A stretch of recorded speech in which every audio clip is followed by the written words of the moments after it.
Hey there, everyone. It's Kyle. I am sitting here in my very dark living room. It is a very cold October night. The wind is howling. It is pitch black outside, and I figured it was about time that I read some Goosebumps for you folks. So the book that I've chosen for tonight is as R.L. Stein's Goosebumps, Calling All Creeps. And the reason that I had picked this book in specifics is when I was younger, every year, every October, Cartoon Network would air reruns of the old shitty Goosebumps show. It's hot garbage. I think it's on Netflix. I don't know. A couple months ago, I watched the entirety of it on Netflix. So I'm going to say it's on Netflix. And yeah, I remember every year some episodes standing out to me. And I distinctly remember the disgusting lizard creatures from Calling All Creeps. Unfortunately, with the lighting situation that I've created, I really can't show you the cover that much. If you're really that interested in the cover art of R.L. Stein's Calling All Creeps, please just look it up yourself. The reason that I had done this kind of minimal lighting situation is I really wanted to create a spooky landscape for which I can read this, I'm sure, very awesome Goosebumps book. Upon doing a little bit of research, it seems like this book's not very good. The episode isn't even that well liked or that good in general, but I have fond memories of it, and I thought it was really stupid. But I don't have too much to report on here. I just kind of want to do a quick read through. I'm not going to be doing anything fancy. I'm not going to be doing any special editing tricks. It's going to be a lot like the coin video where I'm sitting here and I'm just flipping through a fucking Goosebumps novel. And then at the end of the video or whatever, we can have a conversation if really needed. But I don't have that much to report on. I really like the little set I've created here. I really wanted to capture what October means to me, which is me just sitting alone in my shitty apartment on a cold October night, freezing my ass off because I don't want to pay for heating. So let's just get down to brass tacks. Calling All Creeps. An Apple paperback. Calling All Creeps again. All right, let's get down to this shit. At a little after 8 o'clock at night, I tiptoed from my bedroom and crept as silently as I could down the stairs. Three steps from the bottom, I tripped over a stack of laundry and fell head first the rest of the way. I landed hard on my elbows and knees, but I didn't make a sound. I'm used to falling. I do it all the time. I jumped quickly to my feet and peeked into the front hallway. Had Mom and Dad heard me? They had the TV on in the den. They were watching the Weather Channel. They can watch the Weather Channel for hours. What's so interesting about the weather? I could hear the woman on TV talking about the wind chill in Nova Scotia. I pulled on my blue down parka and made my way silently to the front door. A few seconds later, I was outside, jogging along the sidewalk. I kept in the shadows, ducked my head low, and headed for school. Don't get the wrong idea about me. I don't usually sneak out of the house at night. I'm not a problem child or anything. In fact, my parents are always telling me to be braver, to be more adventurous. I never go out without telling my parents where I'm going. But tonight was a special night. Tonight, I had a mission. The mission was spelled revenge. The book actually takes the time to spell out the word revenge, but I don't want to sound like a fucking idiot by spelling out the word revenge, so I'm just going to say the word revenge. I slipped as I reached the corner and had to grab a lamppost to keep myself from falling. Most of the snow from the weekend had melted, but there was still slick patches of ice on the sidewalk. I hadn't bothered to zip up my parka. The wind blew it behind me as I jogged across the street and behind the small houses of the next block. The air felt cold against my warm cheeks and wet, as if it might snow again. Hey, enough about the weather. Ricky Beamer, that's me. Had more important things on my mind tonight. Tonight I plan to do a little spying, and then a little nasty mischief. A few minutes later, I made my way across the deserted playground next to the school. Harding Middle School. That's what the sign beside the bare flagpole read. Except that someone had spray painted over all the first letters, so the sign actually read, Arding It'll Cool. We have a lot of school pride here at Harding. Actually, most kids like the school. It's really new and everything is modern and clean. I'd like our school too, if the kids would give me a break. If they'd all get out of my face and stop calling me Ricky Rat and Sicky Ricky, I'd be a really happy guy. Maybe you think I sound a little bitter. Maybe you're right. But all the kids think I'm a nerd. They make fun of me every chance they get. I stared at the school building. It's kind of low and flat and curves around like a snake. The elementary school is at one end and the middle school is at the other. I'm in 6th grade, so my classroom is right in the middle. A spotlight shone on the bare flagpole in front of the building. Behind it, most of the classrooms were dark. I saw lighted windows at the 8th grade end, and that's where I headed. A car rumbled past slowly. Its headlights washed over the front of the building. I ducked behind a tall evergreen bush. I did not want to be seen. In my rush to hide, I stumbled into the bush. A clump of cold, wet snow plopped over my head. With a shiver, I shook my wavy black hair to toss it off. When the car had passed, I crept to the lighted classroom window. My sneakers made squishing sounds on the soft ground. I glanced down. I had stepped into a deep, muddy rut. Ignoring the mud, I leaned against the window ledge and pressed my face to the glass. Were the lights on because the night janitor was cleaning in there? Or was Tasha McLean hard at work? Tasha McLean. Just saying her name made my teeth itch. The window pane was steamed up. I squinted through the glass. Yes! Tasha sat at the desk against the wall. She leaned over her computer, typing away. Her long, curly red hair fell over the keyboard as she typed with 2 fingers. What a bitch. Miss Richards, the newspaper advisor, stood beside her, one hand on the back of Tasha's chair. Miss Richards is young and very pretty. She had her blonde hair pulled back in a ponytail. In her baggy gray sweatshirt and faded jeans, she looked more like a student than a teacher. Miss Richards was nice to me last September when I signed up for the school newspaper staff, but she's been pretty mean lately. I think Tasha turned her against me. Tasha is an 8th grader, so she thinks she's hot stuff. 6th graders are nothing at Harding. Believe me, we're nothing, maybe even less. I knew Tasha and Miss Richards would be working late on the Harding Herald tonight, because tomorrow is Tuesday, the day the paper comes out. Miss Richards leaned over Tasha and pointed to something on the computer monitor. I squinted harder to see the screen. I could see a headline with a photo beneath it. Tasha was laying out the Herald front page. Once she had the front page finished, she would save it on a disc. Then Miss Richards would take the disc to a laser printer in the main office and print out 200 copies. Why the fuck would you print 200 copies of a school newspaper, especially if it's middle and elementary school? Who gives a shit? Miss Richards turned suddenly to the window. I dropped to the ground. Had she seen me? I waited a few seconds, then pulled myself up. Tasha was typing away. She stopped every few seconds to click the mouse and move things around on the screen. Miss Richards walked out of the room. I shivered. The wind swirled, flustering my parka hood. I hadn't brushed all the snow from my hair. Cold water dripped down the back of my neck.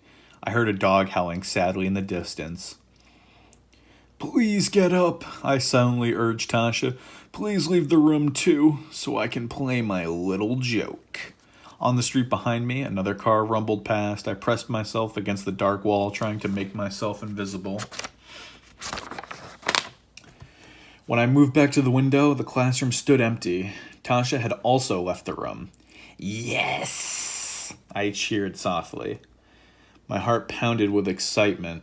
I raised both hands to the windowsill. I struggled to push up the window so that I could climb inside. I knew that I had to be quick. Tasha probably had gone down to the hall to the juice machine. I had only a few seconds to get in the room, do my damage, and get the fuck out of there. I pushed and strained. The window didn't budge. At first, I thought it might be frozen shut, but finally, on the fourth try, it started to glide up.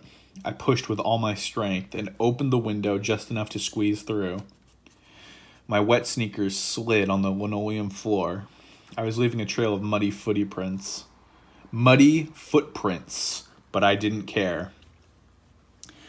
I crept across the room and hunched down in the front of the computer. My hands shook as I grabbed the mouse and moved to the bottom of the newspaper page. I heard voices.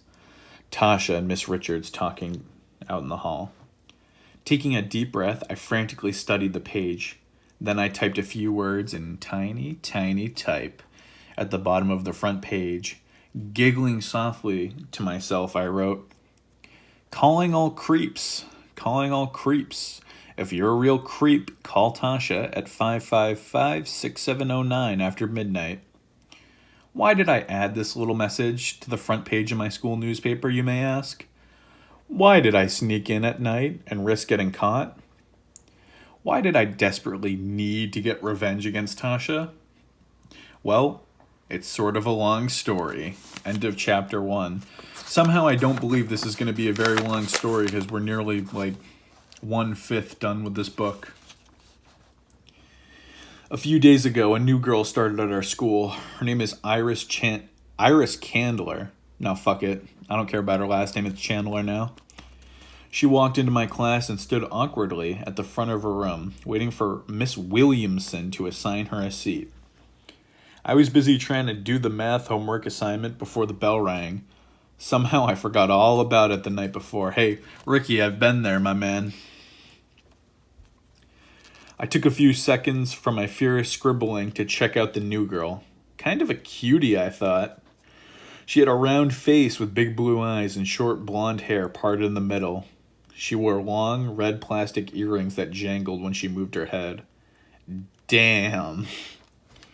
Miss Williamson gave Iris a seat near the back. Then she asked me to show Iris around the school during the day. You know, point out where the lunchroom is and all the bathrooms and everything. I nearly cried out in surprise. Why did Miss Williamson pick me? I guess it was because Iris just happened to be sitting right next to me. I heard a couple of kids laugh, and I heard someone mutter, "Sicky Ricky." Kids in my class are always on my case. I hope that Iris didn't hear them. I admit it, I wanted to impress her. I liked having someone new to talk to, someone who didn't know that everyone thought I was a fucking loser. At lunchtime, I walked Iris downstairs to the lunchroom. I told her about how new the school was, and how when we moved in for the first time, hot water came out of all the cold water faucets, and cold water came out of the hot. Something like it hot, you know? She thought that was pretty funny. I liked the way her earrings jangled when she laughed. She asked me if I was on any sports team. Not yet, I answered. Not in a million fucking years, I thought. Whenever guys are choosing up teams on the playground, the captains always fight over who gets me. It's always, you take him. No fair, you have to take him. No, you take him. We just had him last time. I'm not exactly a super jock, if you couldn't have told. This is the lunchroom, I told Iris. Leading the way through the door, I instantly felt really dumb. I mean, what else could it be? The band room? Jesus, Ricky, don't be so hard on yourself, man. It happens, okay? As soon as I entered, I saw my 4 enemies at their usual table in the middle of the room. I call them my 4 enemies because They're my 4 enemies. Thanks, Ricky, you fucking idiot. Their names are Jared, David, Brenda, and Fart. Fart's name is really Richard Fartman, but everyone calls him Fart, even the teachers. These 4 7th graders are always making fun of me. When they're not making fun of me, they're trying to kill me. I don't know what their problem is. I never did anything to them. I guess they pick on me because I'm easy to pick on. I grabbed 2 food trays and guided Iris to the food counter. This is the hot food over here, I explained. No one ever eats the hot food unless it's pizza or hamburgers. Iris flashed me a cute little smile. Just like my old school, she said seductively. Be sure to stay away from the macaroni, I warned. No one ever eats the macaroni. We think they serve the same macaroni all year. See that crust on the top? Whoever heard of macaroni with a crust? Ricky, you uncultured fucking swine. There's crust on mac and cheese if it's made very well. Iris laughed. I brushed back my hair. I wondered if she liked me. We both picked up sandwiches and bags of potato chips. I put a bowl of red and green Jell-O and a bottle of kiwi strawberry drink on my tray. The cashier is over here, I told Iris. I showed Iris how you hand your food ticket to the cashier and get it punched. I was feeling pretty good. I think Iris was impressed by all my helpful instructions. I spotted a couple of seats at a table near the window. I motioned to them with my hand. Then I started through the crowded, noisy room, holding my tray high in both hands. Of course, I didn't see Fart stick his foot out.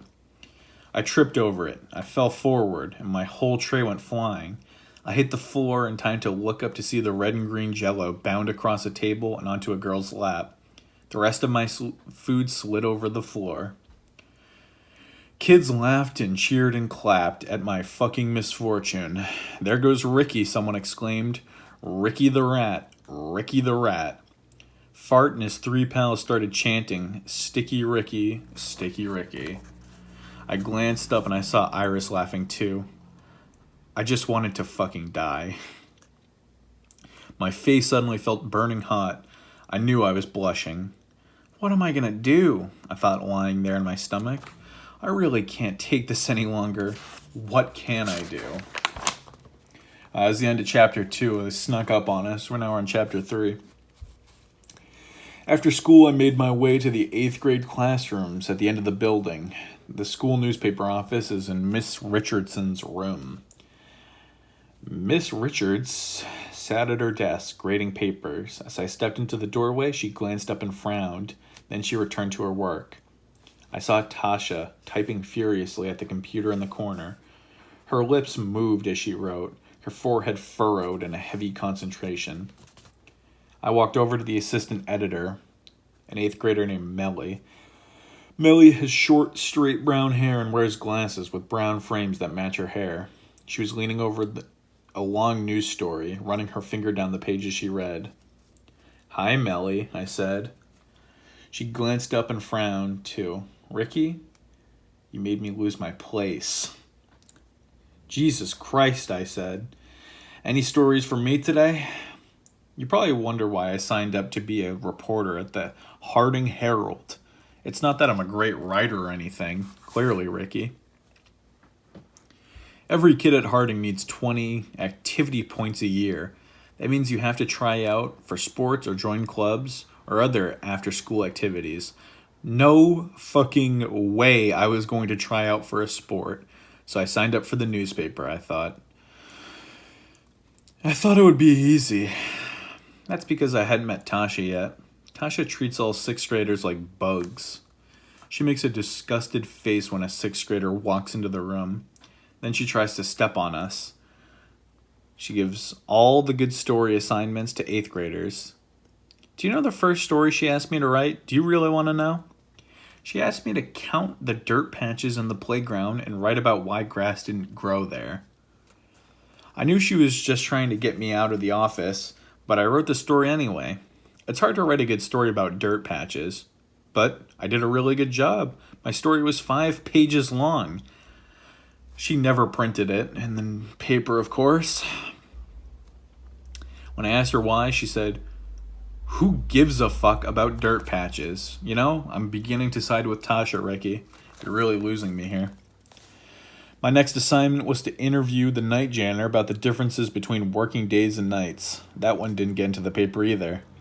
I wanted to quit. I wanted to end it all, really. But I needed the activity points. If I didn't earn 20 activity points, I couldn't graduate from 6th grade. I'd have to go to summer school. Seriously. Ricky, that's not very far off from reality. I'm willing to believe that. I don't know why I hate to say really like that, you fucking clown. So I kept coming to the Harding Herald office 2 or 3 afternoons a week after school, asking Tasha for more news stories to write. "Anything for me?" I asked Melly. She shrugged. "I don't know," I asked Tasha. I moved over to Tasha's desk. Her face reflected the blue monitor as she typed away. "Any stories for me?" I asked her.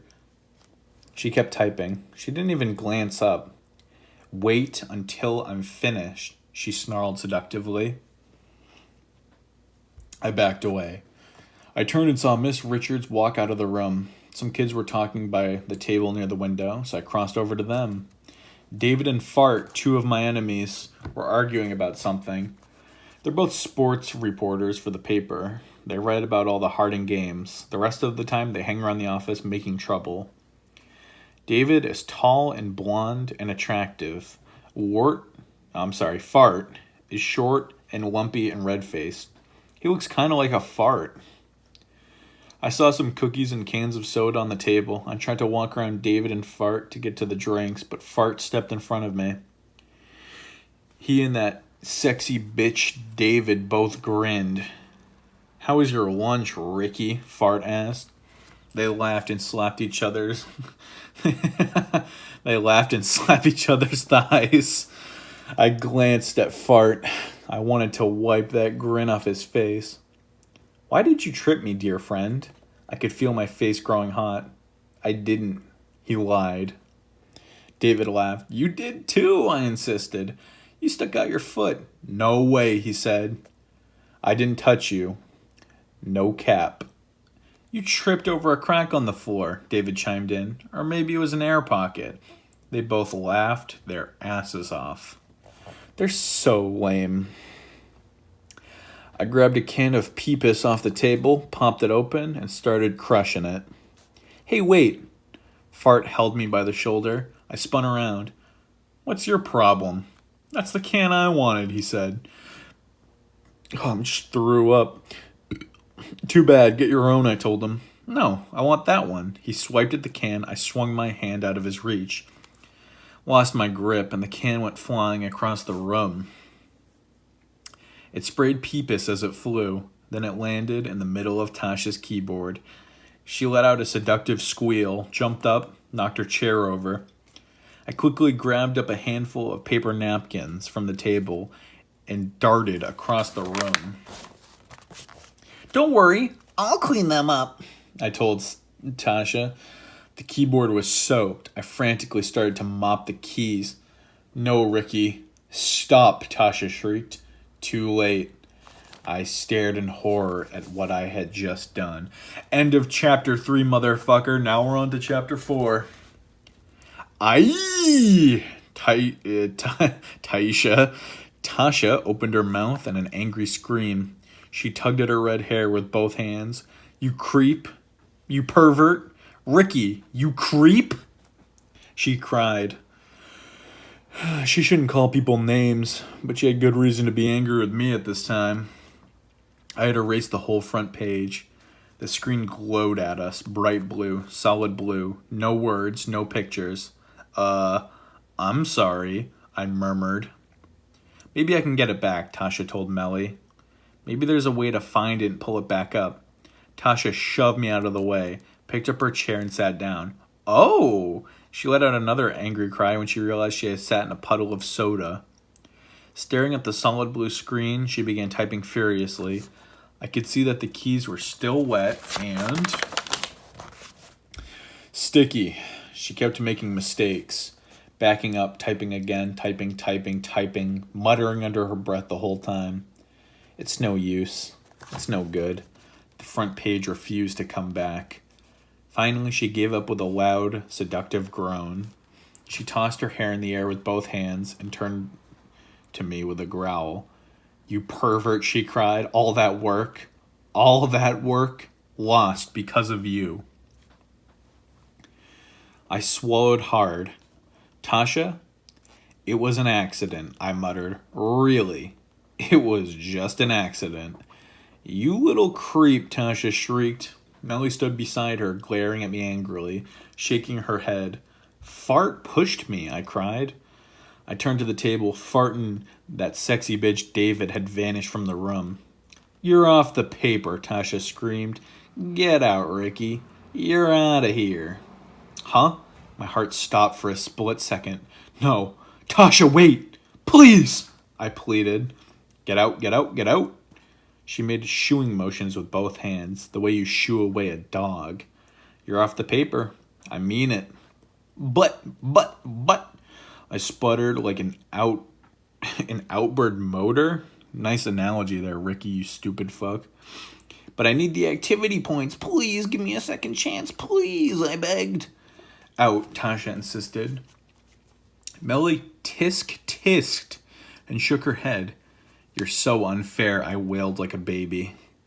I know. I sounded like a baby. Wow, Ricky actually predicted what I was going to say there. But give me a break. It really was unfair. Ricky, that's not unfair. I hate to break it to you. I turned and slunk to the door, and guess who was standing there?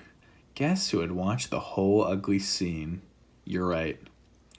Iris. Her first day of school, and she already knew what a virgin I was. "What are you doing here?" I asked glumly. "They said I needed an after-school activity, so I thought I'd try the newspaper," Iris replied. She followed me down the empty hall. "But I don't think I want to join the newspaper. That red-haired bitch is really mean." "Tell me about it," I muttered, rolling my eyes. "She shouldn't have called you a creep," Iris continued. "It was just an accident. She's horrible. She should give you another chance. Iris, don't do this." Maybe Iris and I will become good friends, I thought. I pulled my blue parka from my locker. Then Iris and I made our way to the building. The afternoon sun was already dropping behind the houses and bare trees. It gets dark so early here in the winter. Patches of snow on the lawns and sidewalk gleam dully as we walk towards the street. "Which way is your house?" I asked, shifting my backpack over my parka. Iris pointed. Doesn't say direction, it just says she pointed. Thanks. "Mine too," I said. We started walking together. I didn't really feel like talking. I was still totally upset about getting kicked off the newspaper. But I felt really glad Iris was on my side. We crossed the street and made our way up the next block. A tall hedge stretched along the entire block, broken only by driveways. Some kids had marked off the street for a street hockey game. They were skating back and forth, leaning on their sticks, cheering and shouting. "Do you skate?" Iris asked. "A little," I told her. "My rollerblades are kind of broken. The brakes came loosened." "I always take off the brakes," she said. "It's a lot more fun without the brakes, don't you think?" I started to answer, but a sound from behind the tall hedge made me stop. Was someone whispering? Did I hear someone fucking giggling? Iris and I kept walking. She was telling me something about how kids skated in the town she moved from. I didn't really listen. What an asshole, Ricky. I kept hearing footsteps, whispers, scraping sounds from the other side of the hedge. Finally, I raised a finger to my lips. "Iris, shh," I whispered. Her blue eyes widened in surprise. "Ricky, I love you." "I think we're being followed," I told her. End of chapter. I hope you're ready for chapter 5, because this one's going to be a doozy, I can already tell. "I don't hear anything," Iris whispered. She narrowed her thin eyes at me. We both listened. Silence, except for the cheers of the street hockey players behind us down the block. We started walking. I heard a giggle, some whispers again. I turned into the next driveway and darted behind the hedge. "Who's there?" Iris called. She came running up behind me. Her eyes searched the hedge, then the front yard. "No one's here," I said. She laughed. "Ricky, why do you look so worried? You probably heard a bird or something." "Yeah, a bird," I repeated. I led the way around the hedge to the sidewalk. I didn't want Iris to think I was crazy, but I knew I heard something. We walked past a few more houses. Then I heard a whispered chant behind the hedge. "Sicky Ricky, Sicky Ricky." "Did you hear that?" I asked Iris. She shook her head. I heard a distant hum of a plane, high overhead. "Do you mean the plane?" she asked. "No," I replied, "you fucking idiot. I heard a voice." A soft giggle floated out from the hedge. I ran to check it out, nearly slipped on a slick patch of ice. I grabbed the hedge to catch my balance. No one was back there, an empty front yard once again. Straightening my backpack, I hurried to Iris on the sidewalk. "Ricky, you're a little weird," she said. She laughed, but I could tell she was starting to wonder about me. Starting to think maybe I was too weird to be her friend. Far too much of an incel for her. "I heard someone back there, really," I insisted. "They must be hiding in the bush or..." "Aye!" I heard a scream of attack. The hedge shook. I staggered backwards towards the street, and 4 figures came leaping out of the hedge, 4 kids shrieking and cheering. My 4 enemies. I saw Iris's face twist in surprise, and then Fart grabbed me. That sexy bitch David grabbed me too. Brenda and Jared joined them. I totally forgot about Brenda and Jared. We've been talking so much about fucking Fart and David, for Christ's sake. They pushed me one way, then pulled me back. Laughing and shouting, they spun me around, then David tackled me to the ground. It was my biggest dream come true. They swarmed around me, pushed me down, held me in the cold, wet mud. They began to kiss me. "Let go of me," I shrieked. I tried to kick and thrash and squirm away from their loose lips, but the 4 of them held me firmly. "Let go of me," I wailed. "What are you going to do?" End of chapter 5. That was legitimately 1 page. Hope you're ready for chapter 6. Let's hope it's longer. "Let him go," I heard Iris cry. "Okay," Fart replied. "No problem." The big chubby Fart had been sitting on my chest. He climbed to his feet. I took a deep breath, caught a fresh whiff of his residue.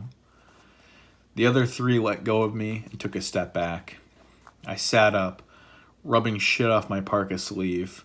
I glanced at Iris. She stood near the curb, hands balled into fists, her eyes thin with alarm. With a groan, I started to stand up, but Fart and Jared shoved me back down. "Not so fast, young man," Jared said. Jared is short and stinky, but he's real mean. "What do you want?" I demanded. Fart leaned over me. "Why did you tell Tasha that the soda can accident was my fault?" he asked. "Because it was your fault, you fucking freak," I shot back. I pulled a dead brown leaf from my hair. "But why did you tell Tasha?" Fart asked nastily. "Because he's a simp," David chimed in. "Because he was scared," Brenda said. "Because you're a bitch," Fart accused. "But it was your fault," I cried. I tried to climb up, but they pushed me back down again. Iris let out a short cry, then covered her mouth with both hands. I could see she was really turned on. "Don't worry," I called out to her. "They're not really gonna hurt me." I turned to Fart. "Right?" All 4 of them laughed. "What should we do to Ricky the Rat?" Brenda said. "Hurt him," that smug, sexy son of a bitch David replied. They laughed again, in sync.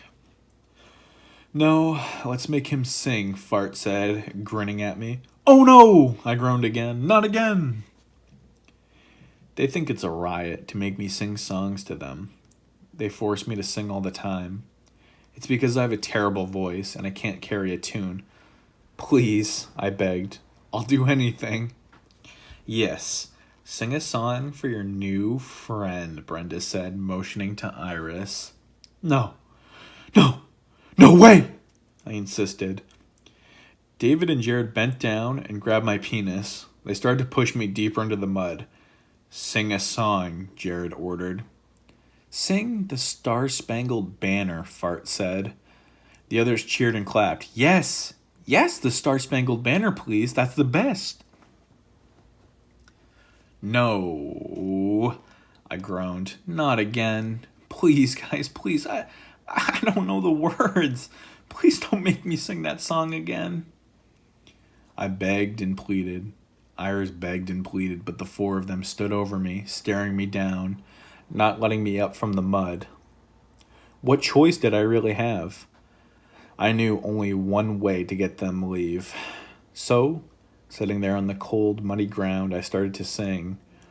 Oh, say, can you see? They burst into loud laughter. They hooted and hollered and howled. They shoved each other and slapped each other's thighs. They practically fell down in the muds themselves, those fucking idiots. And the home of the brave. Somehow I made it through the whole song. Of course, I forgot most of the words, and of course my voice cracked at the high parts. And of course, I'd never been so embarrassed in my life. Iris must think I'm the biggest simp on the planet, I told myself. She must think I'm a total incel. I wanted to sink into the mud like a worm and never come back up. I took off. I just started running. Nice one, Ricky. I didn't glance back. Not at my four enemies. Not even at Iris. Especially not Iris. I didn't want to see her laughing at me too. Or feeling sorry for me. I ran all the way home without slowing down. Then I burst into the home, slammed the door behind me, and ran up to my room. This is all that bitch Tasha's fault, I decided. First, Tasha kicked me off the newspaper staff because of an accident. Then Tasha told Fart that I had blamed him. So, Fart and his pals had no choice. They had to chase after me and embarrass me in front of Iris. It's all Tasha's fault. All Tasha's fault. I was still thinking about her as I struggled to fall asleep that night. Still thinking about how I'd pay her back one day. It took hours and hours to fall asleep. I get it, Ricky. I'm the same way. I have insomnia. The phone beside my bed rang and woke me up. Saturday morning. Sleepily, I grabbed up the receiver. Guess who was at the other end? Tasha. Yes. A surprise call from the love of my life, Tasha. A call that would change my life forever. End of chapter 6. Hope you're ready for chapter 7, bitches. Huh? I managed to choke out, still half asleep. I cleared my throat. Ricky, I need your help, Tasha said. Huh? I sat up in my bed. Tasha needed my help? Was I totally asleep? Was I dreaming this? I need you to cover a story for me, Tasha continued. For the newspaper. I've tried everyone else I know. They couldn't do it. You're the last person I wanted to call, but you're my only hope. Huh? I replied. Ricky, another reply, please. Holy shit, stop saying huh. Ricky, is that all you can say? Tasha, I get it. Tasha demanded shrilly. Did I wake you up or something? Huh? No. I cleared my throat again. I shook my head, trying to force myself to be alert. Tasha needed my help? I need you to come to the school and cover the midwinter car wash, Tasha said. I need a story and photos right away. Huh? I replied.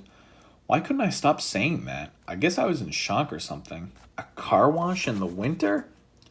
Tasha sighed. You don't know about the school car wash? Didn't you see all the signs? Don't you read the newspaper, you fucking idiot? Oh, right. I just forgot. I lied. I peeked out the window. Golden sunshine. Nice day for a car wash, am I right? Great. I'll come right to school, Tasha, I told her. Thanks for giving me another chance. I didn't want to call you. "You disgusting slime," she said coldly. "But most of my reporters went on a field trip, and the others are working at the car wash. If my dog could take pictures, I would have used him over you." "Thank you," I cried. I know. She was trying to insult me, but she was also giving me a chance. Maybe I wouldn't have to take summer school after all. I like that summer school is the punishment. Like, that's the motivator of this entire story. I pulled on a pair of faded jeans and a sweatshirt, gulped down a fast breakfast, some kind of pink, blue, and green cereal, and a glass of orange juice. Don't drink orange juice with cereal that has milk in it, Ricky. You are disgusting. Then I full-blown sprinted all the way to school. It was a warm day.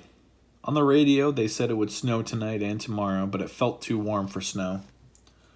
As I crossed the street to the school, I saw kids setting up the car wash on the playground.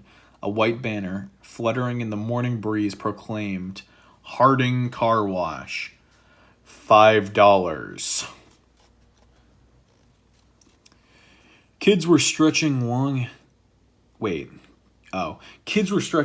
hoses from the back of the school building. Several buckets were set on a long wooden table, along with sponges and a stack of white towels.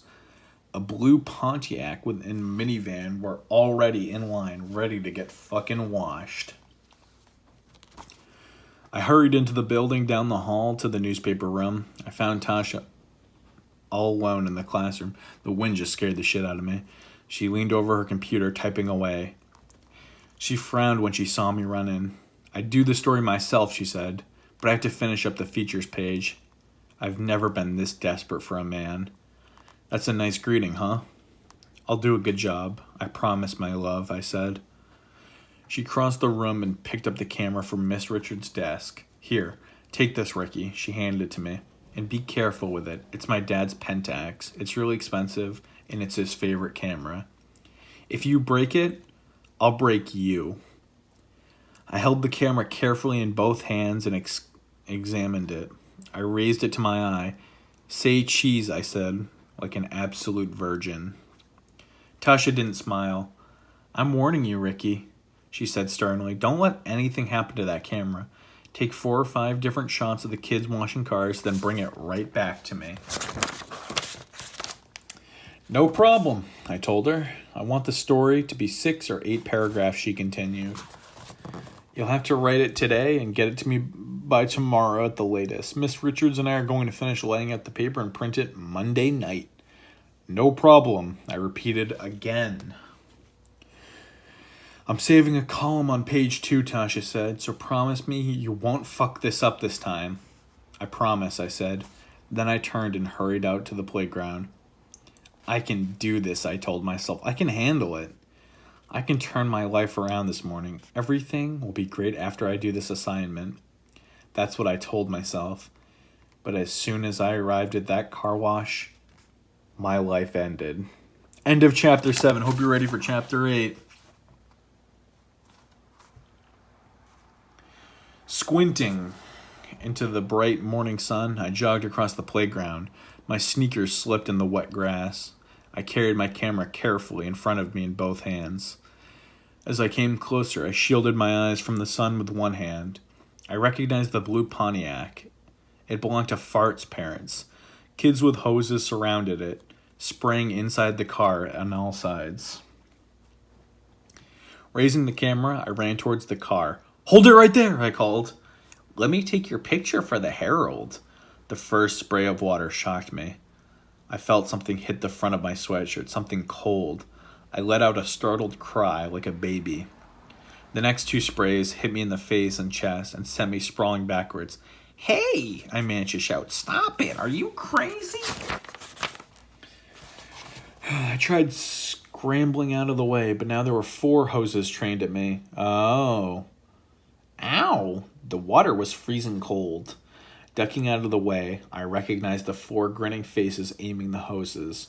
Brenda, Fart, that seductive, sexy bitch David, and Jared. Who else would it be? I don't know, Ricky. We have like 6 characters in this entire fucking book. I would guess it would be them. Sputtering, I turned and tried to run out of range. Cold water sprayed down on me like a shower. Another hose caught me in the back. "Stop it. Hey, stop it, you guys," I cried. But then I remembered the camera.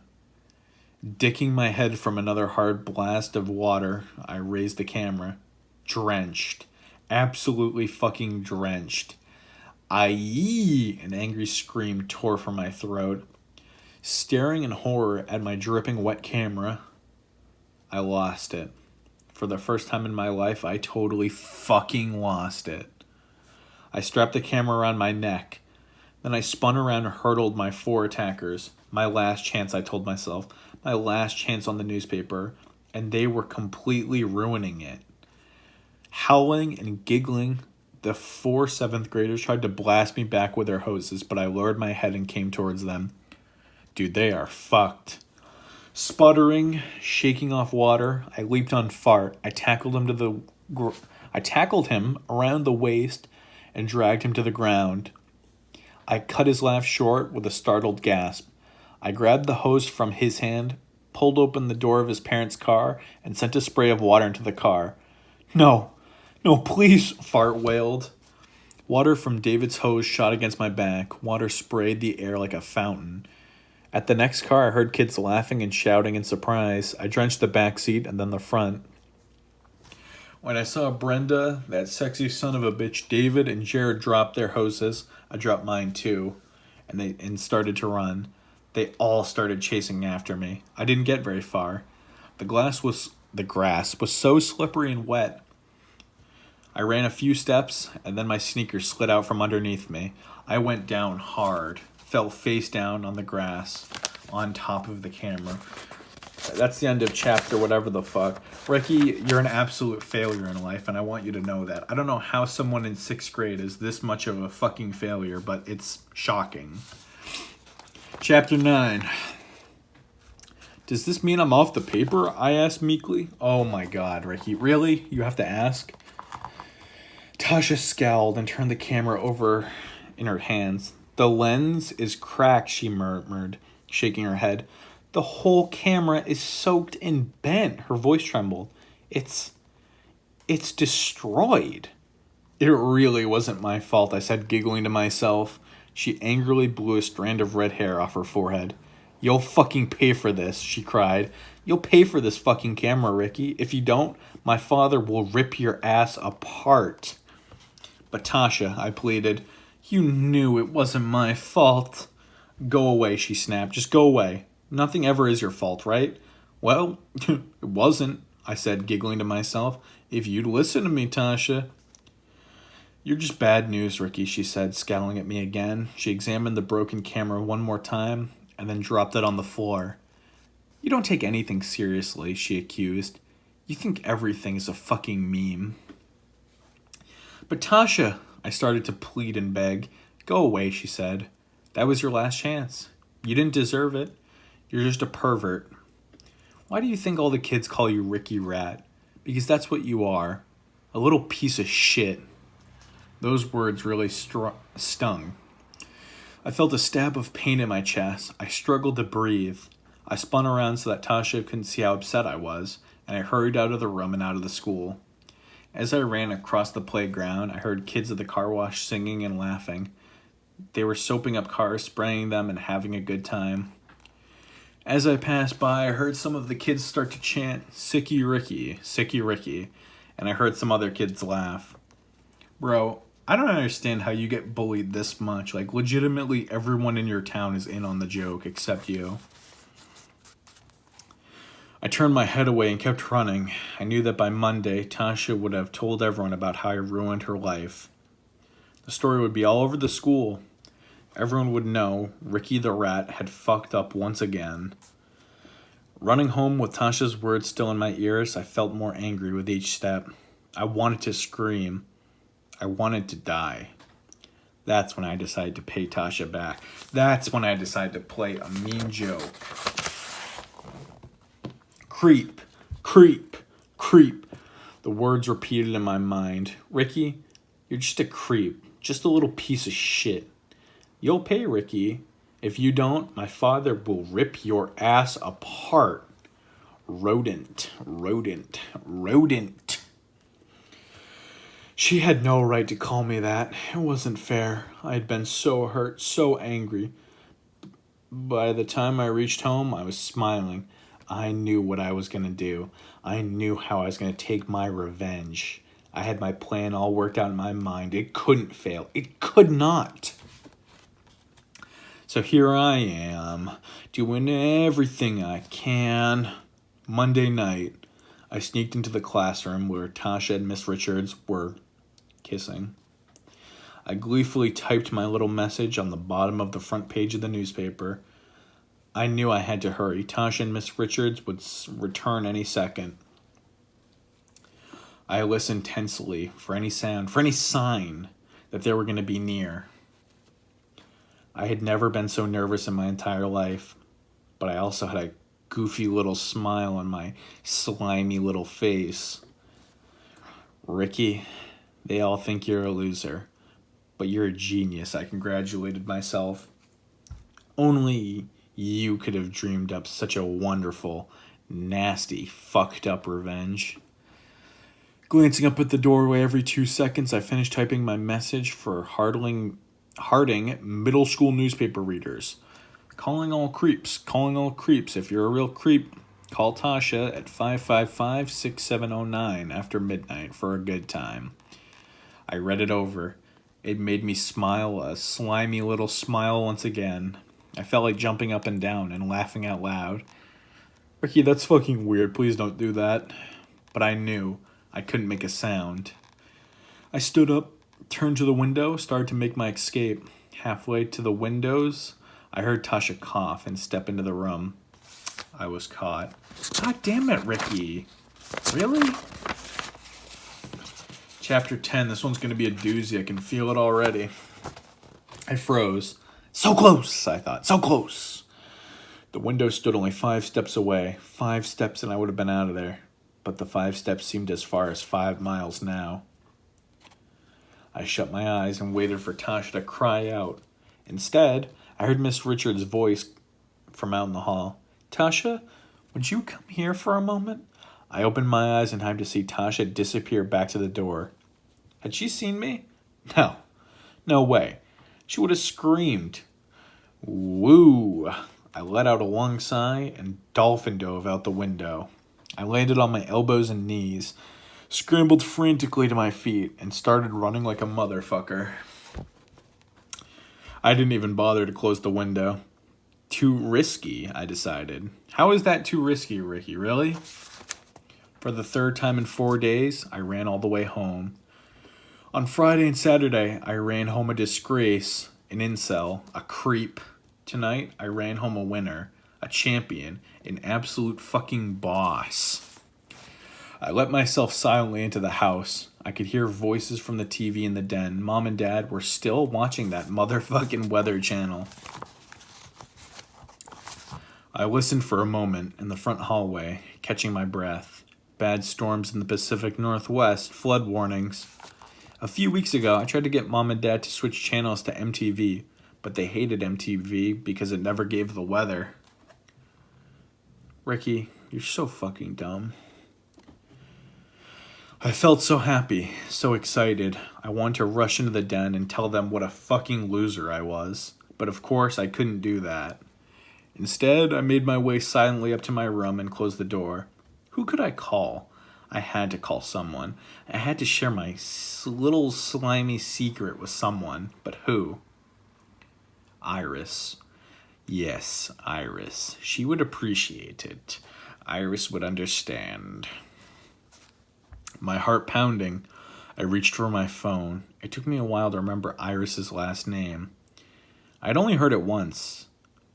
Oh my god, the book actually confused her last name the same way I did. Chandler? Candle? Candler? Yes, Iris Candler. No, it's Iris Chandler. I got into the phone number from information and called her. The phone rang once, twice. 3 strikes, you're out, Ricky. Iris picked it up on the 3rd ring. We both said hello. She sounded surprised to hear from me. Guess where I went tonight? I asked her, but I didn't want her to guess. I blurted out the whole story. It all just burst like a fucking nut out of me.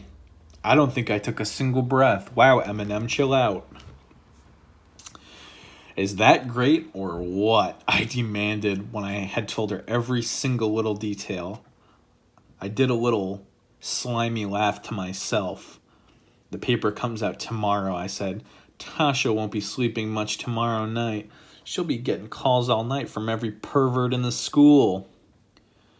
I waited for Iris to laugh, but I heard only a long silence at the end of the line. Don't you think this is funny? I asked finally. Ricky, if you have to ask if this is funny, clearly it's not funny, okay? Kind of, she replied, but I have a bad feeling about this, Ricky. A very bad feeling. Iris, it's just a prank, I told her. What could go wrong? Jesus Christ, Ricky. End of chapter 10. We're on to chapter 11. I hope you're fucking fastened your seatbelts because, this chapter is going to be intense. When I arrived at school the next morning, guess who I saw first? Ricky, I'm going to be honest. Ricky, there's not even 7 characters in this entire book. Who are you going to meet at the door? Well, if it's not the 4 faces and it's not Iris, it's not Melly, it's going to be Tasha. You're right, Tasha. Thank you, Ricky. That's exactly what I was looking for. She turned her nose up as if she smelled something rotten. Yep, Ricky, you are pretty rotten. Then she hurried past me without saying a single word. I didn't care. Fuck that bitch. I thought about my little surprise for Tasha on the bottom of the Herald's front page. I knew it would keep me smiling like a little gremlin all day. Believe me, I needed something to smile about. I was about to fucking end it. As I turned the corner to go to my locker, Josh and Greg, 2 kids from my class, deliberately bumped into me. Ricky? Stop bumping into me, Josh said. Greg humped me again. Then he pushed me into Josh. Hey, give me a break. I said stop bumping into me, Josh cried. Get a life, kissless, hugless virgin, I muttered. I dodged away from them. Ricky's kind of becoming a badass, They walked off, laughing and humping each other from one side of the hall to the other. Some funny guys, huh? About as funny as a broken arm. Damn, Ricky, damn! Okay, Ricky, I see you. I pulled open my locker and started unloading guns from my backpack. Hey, Ricky, want to wash my dad's car? A kid named Tony shouted from across the hall. I had my head in my locker. I didn't look around. I heard kids laughing at Tony's hilarious joke. Hey, Ricky, want to wash these fucking nuts? Tony called.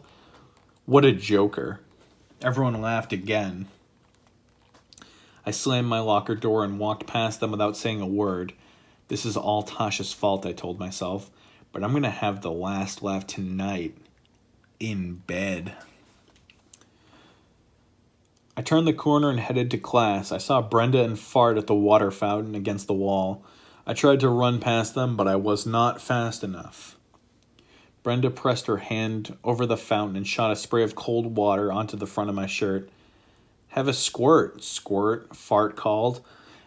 I didn't meme at all. That's legitimately the line, is have a squirt, squirt, Fart called. What a line. Big laughter up and down the hall. My dad is eating your ass for wrecking his car, Fart called. He's gonna fuck your entire family for every penny they've got. Tell him to get in line, I muttered under my breath. Ricky Rat, someone chanted. Welcome to Pick on Ricky Day at Harding Middle School. Unfortunately, every day is Pick on Ricky Day. Jesus Christ, Ricky. Cry me a river. But today I didn't care. Today I knew I'd end up a big winner against society. Today the joke was on Tasha. The student newspaper would be handed out this afternoon and Tasha would be up all night answering phone calls from pedophiles. Sweet, sweet revenge was mine. I want to talk about something. I don't mean to interrupt this book at all, but who the fuck reads the school newspaper? I do not care when this Goosebumps book came out. It could have came out in 1913 for all I give a shit. Nobody is reading the school newspaper ever. Back to it. That night, I'd gone out to dinner with my parents and my cousins who live across town. Mom and Dad didn't like bringing me anywhere. After dinner, they brought me home at 9:30, and I had about 2 hours of homework to do. So I didn't tuck myself into bed until nearly 12, very late for a school night. I just started to drift off to sleep when the phone beside my bed rang. I squinted at my clock radio, 2 minutes until 12. Now who would call this late? I asked myself. Why are you talking to yourself, Ricky? Oh, that's the end of chapter 11, by the way. Now we're on to chapter 12, of course. Hope you're ready for this one. This one's going to be, I'm sure, an absolute banger of a chapter. I fumbled for the phone in the dark, knocked it off the bed table. It clattered loudly on the floor. Nice one, Ricky. I dove out of bed and grabbed the receiver. Then I hunched to my knees, listening for Mom and Dad. Did they hear the phone ring? I'm not allowed to get calls after 10 o'clock. Jesus, Ricky. Jesus. I cleared my throat and raised my phone to my ear. Hello? Ricky, it's me, Iris. I glanced at my clock radio again. Iris, it's midnight. How come you're calling so late, lovely? I asked. Are you okay, my dear? My father was on the phone practically the whole night, Ricky. Did you see the school newspaper? She demanded in an urgent whisper. Huh? No, I replied, climbing onto the edge of my bed. When they started to pass out the newspapers, I got called to the library. The librarian wanted to ask me about a bunch of books I lost. Okay, Ricky. Ricky is legitimately the worst protagonist. Completely irredeemable. I fucking hate this kid. When I came back to the room, all the newspapers were gone. All 200 of them, Ricky? No way. So you didn't see the paper, Iris asked shrilly. No, I repeated. I didn't get my fucking copy. Is it great? Can you read the message at the bottom of the page? Well, Iris hesitated. Isn't it fucking funny? I asked excitedly. Not exactly, Iris replied softly. Actually, Ricky, you're in major trouble. I'm what? I squeezed the phone to my cock. She was talking so softly I could barely hear her. Iris, I'm what? You're fucked, she repeated. A chill swept down my back. Fucked? But why, Iris? What do you mean? I sputtered. The message, she started. Then she stopped. Silence on the other end. Iris, I can't hear you. I said, Iris. Uh-oh, she murmured. I've got to get off. My dad is screaming at me. But Iris, I insisted seductively. Why am I fucked? You've got to tell me. I'm getting off, I heard her call to her father. It was only a short call, Dad. I know it's midnight. Iris, please tell me. Tell me before you hang up, I begged. Got to go. Bye, she said. I heard a click. The line went dead. I slammed the receiver down angrily. What was her problem? Why couldn't she tell me why I was fucked? I slid the phone back into place beside the clock radio and climbed into bed. I punched my pillow a few times, puffing it up. Then I pulled the blankets up to my chin. What an asshole. I shut my eyes and tried to calm down enough to fall asleep. The fucking phone rang again. I sat up straight with a startled gasp. This time I managed to pick up the phone without knocking it to the floor. Iris, thank you for calling me back, my dear, I whispered. I saw your message in the school newspaper, a voice whispered. Iris? I swallowed my tongue hard. I knew it wasn't Iris. I saw your message, the voice whispered.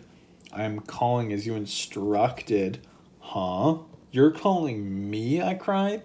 Yes, I'm following your instructions, came the whispered reply. Hey, who is this? I demanded. I'm a creep. Oh no, end of chapter 12. That was quite a cliffhanger. I hope you're ready for chapter 13. Shit's about to go right off the fucking handle. I slammed down the phone, then I settled back into bed. I puffed up my pillows again, punched the blanket over my shoulders. The wind howled outside my bedroom window. Shadows cast by a street lamp in front of our house danced over my wall. Good one, R.L. Stein, you fucking poser. My brain was spinning. Who the fuck was that? I couldn't be sure, but it sounded like a boy. Why did he call me? The message I put in the newspaper gave Tasha's phone number. Let me tell you, I didn't have long to think about it. The phone rang again. I grabbed up the receiver before the first ring ended. My eyes shot to the bedroom door. If Mom or Dad heard me getting these calls, I'd really be absolutely fucked. Hello? Who is this? I demanded.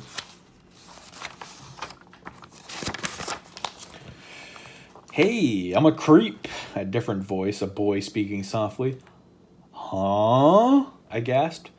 I'm a creep. I called as soon as I saw your orders. Give me a break, I cried, and I slammed down my phone. What is going on? I muttered aloud. I sat staring at my phone, watching in the dim light, waiting. Was it gonna ring again? Ricky? A voice boomed. I jumped a mile. The ceiling light clicked on. Dad stood in the doorway in his blue and white striped pajamas, looking like an absolute fucking Chad. He scratched his cheek. Ricky? What are all these calls about? He demanded. I shrugged. Calls? He narrowed his Asian eyes at me suspiciously. I heard the phone ring 3 times, he growled. Oh, you mean those calls? I tried to sound innocent, but I knew I did not stand a chance against my buff dad. You know you're not allowed to get calls after 10, Dad said sharply. He yawned. It is after midnight. Now who is calling so late? It's some kind of joke, I told him. You know, kids from school. He brushed his green hair off his forehead. I don't think it's very fucking funny, he said. I lowered my head. I know, but it isn't my fault. He raised a hand to silence me. Tell your friends to stop, he said. I mean it. If they keep calling so late, I'll have to take your phone away, you fucking idiot. I'll tell them, I promised. I'd tell them to stop, I thought, if I knew who they were. Dad yawned again. He scratched his nuts. He has the loudest yawn in the world. It sounds more like a roar. When he finished yawning, he clicked off the light and disappeared back into the room. As soon as he left, the phone rang again. Please, I started. I'm a creep, a whispered voice told me. A girl this time. I saw your message. I'm ready. Ready to plant. Ready to rule. When will the creeps meet? Huh? Meet? I didn't wait for an answer. I hung up the phone. Staring at the phone, I felt totally confused. Why am I getting all these calls, I wondered? Is there some kind of mix-up? And why are the calls so strange? Why did that girl say she's ready to breed? Ready to fuck? What is going on? The phone rang again. Wow, what a chapter, boys and girls. That was like a page and a half. I'll be ready for chapter 14 because I'm getting good vibes from this one right here. The next morning, I dragged myself to school. The phone hadn't stopped ringing until 2 in the morning. That's when I took it off the hook. That's when you took it off the hook, Ricky? After call number 4, you didn't take it off the hook? Really? You took a whole 2 hours of phone calls before you took it off the hook? Ricky, what the fuck, Ricky?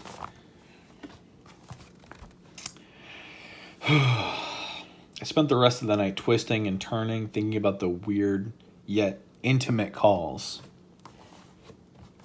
I didn't even fall asleep until 7, which is the time my alarm goes off to wake me up. Oh, Ricky, what a funny guy. At breakfast, my head nearly dropped into my cornflakes. I just wanted to end my life, but Mom and Dad didn't feel sorry for me at all. They were furious. The ringing phone had kept them awake, too. You tell those kids not to call again, Mom warned, or else I'll go up your room and tongue punch your fart box. No, please, I begged. I'll tell them this morning. They won't call me again, I promise. Can you think of anything more embarrassing than having your mom come to school, barge into your classroom, and lecture the kids in your class? They already make fun of me every day, call me Sicky Ricky. Can you imagine what they would call me if my mom came into school and yelled at them all? Whoa, just thinking about it gave me some icy chills. It took all my strength to pull myself to school and slump through a crowded hall to my locker. There you are, Iris cried. I saw her waiting across from my locker. She wore a loose plaid shirt over a navy blue corduroy pants. Her long plastic earrings jangled softly, yet seductively. She had been leaning against the tile wall. Now she pushed through a group of girls to get to me. Here, Ricky, take a look. She handed me the latest copy of the Harding Herald. I grabbed it eagerly and lowered my eyes to the bottom of the front page. Yeah, there it was, in tiny type across the whole bottom margin, my message. Except it had been changed a little bit. I moved my lips, licking softly to myself. Calling all creeps. If you're a real creep, call Ricky after midnight. Then it gave my phone number. It was my phone number, not Tasha's. My name and my phone number. Oh shit, Ricky. I let out a sexy moan and weakly handed the paper back to Iris. She shook her head and tisk-tissed. So many characters are tisk-tisking this fucking book. You look terrible. Did you get any sleep at all, you fucking mongrel, she asked. No, I mumbled. I grabbed the newspaper back and read it again. How could this happen? I cried. Tasha's grinning face flashed into my mind. Tasha! I screamed her name. And then I took off, pushing my way through groups of kids, hurtling over someone's backpack. I ran down a long, curving hall to the 8th grade classrooms and burst into Tasha's room, just as the early bell rang. My eyes frantically swept the room. I spotted her in the front, handing a notebook to another bitch. Tasha, I called, running up to her. I waved the newspaper in front of her face. I sputtered breathlessly. She tossed her red... Oh my fucking Christ, I'm having a very hard time reading. She tossed back her red curls and laughed. I caught your little stupid joke just in time, she said. Did you get any calls last night, Richard? A few, I muttered angrily. The whole class burst out laughing at me. Even the teacher pointed and laughed. Jesus Christ, Ricky, you can't catch a break. All morning I had the feeling that everyone was watching me, laughing at me. Maybe I imagined it, maybe I didn't. I kept thinking about the calls I had received the night before.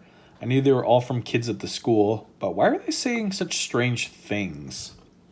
I saw your instructions. I'm ready to plant, ready to rule. When will the creeps meet? At lunch, I carried my tray toward the back corner of the lunchroom.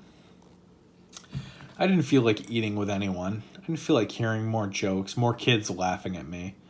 I had to walk past the table where my 4 7th grade enemies always sit. Uh-oh, I thought. Fart and that sexy son of a bitch David were squirting their milk cartons at each other like absolute savages. Brenda laughed so hard chocolate milk ran out of her nose, for fuck's sake.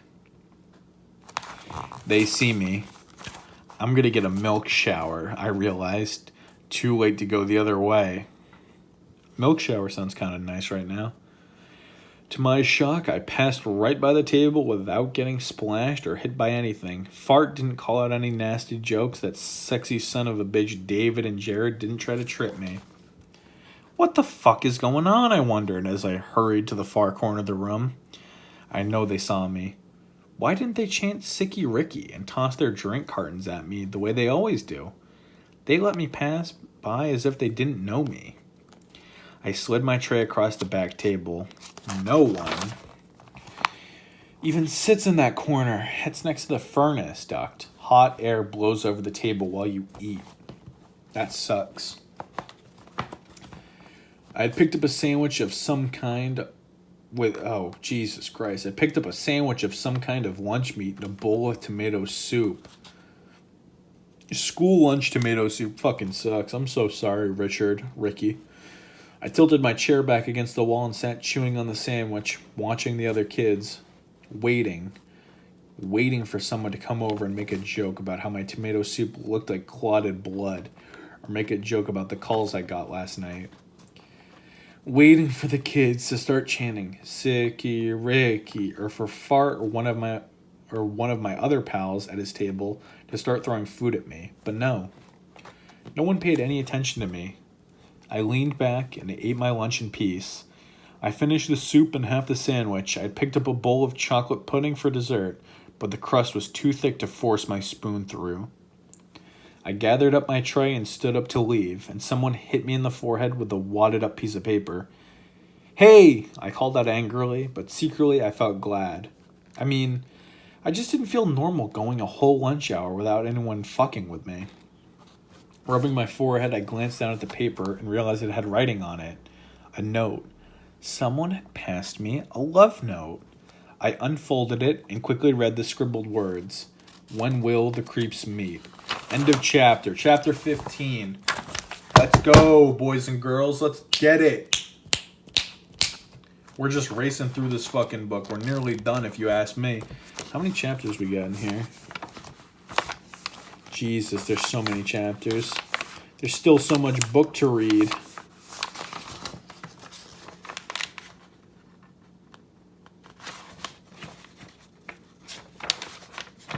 Wait a second. I'm sorry. I don't mean to waste your time. 116 pages? Bro, we're halfway there. It looks like someone ripped out a page here. I hope that's not important. I glanced around the room, trying to see who tossed the note at me, but no one seemed to be looking at me. Fart and his 3 friends were pushing their chairs, carrying their trays to the tray deposit window. Did one of them throw it, I wondered? I read the note again, folded it up, and shoved it into my jeans pocket. Then I carried my tray to the window and hurried out to the lunchroom. I bumped into Iris into the hall. "What's up?" she asked. I shrugged. "More creeps," as I told her. "They seem to be following me," I sighed. "I guess I asked for it." "I told you I had a bad feeling about that joke of yours," Iris replied. "No way Tasha was going to let you get away with it." "Don't rub it in, bitch," I murmured unhappily. "If kids start calling me again tonight, my parents are going to go absolutely fucking bananas. I'll lose my phone for sure." "Maybe you should take it off the hook when you go to bed," Iris suggested. Smart. Iris is very smart, I realized. I'm not sure I would have thought of that. Ricky, how would you not have fucking thought of that? Ricky, really? You wouldn't have thought of that? Oh my god. I led my way upstairs. Lockers were banging all around us. Kids were shoving in coats, pulling out books and notebooks, jamming stuff into their backpacks. It was almost time for the bell to ring. Iris stopped at her locker and turned to me. Her cheeks suddenly had pink circles on them. "Would you do me a favor?" she asked. "Sure," I told her.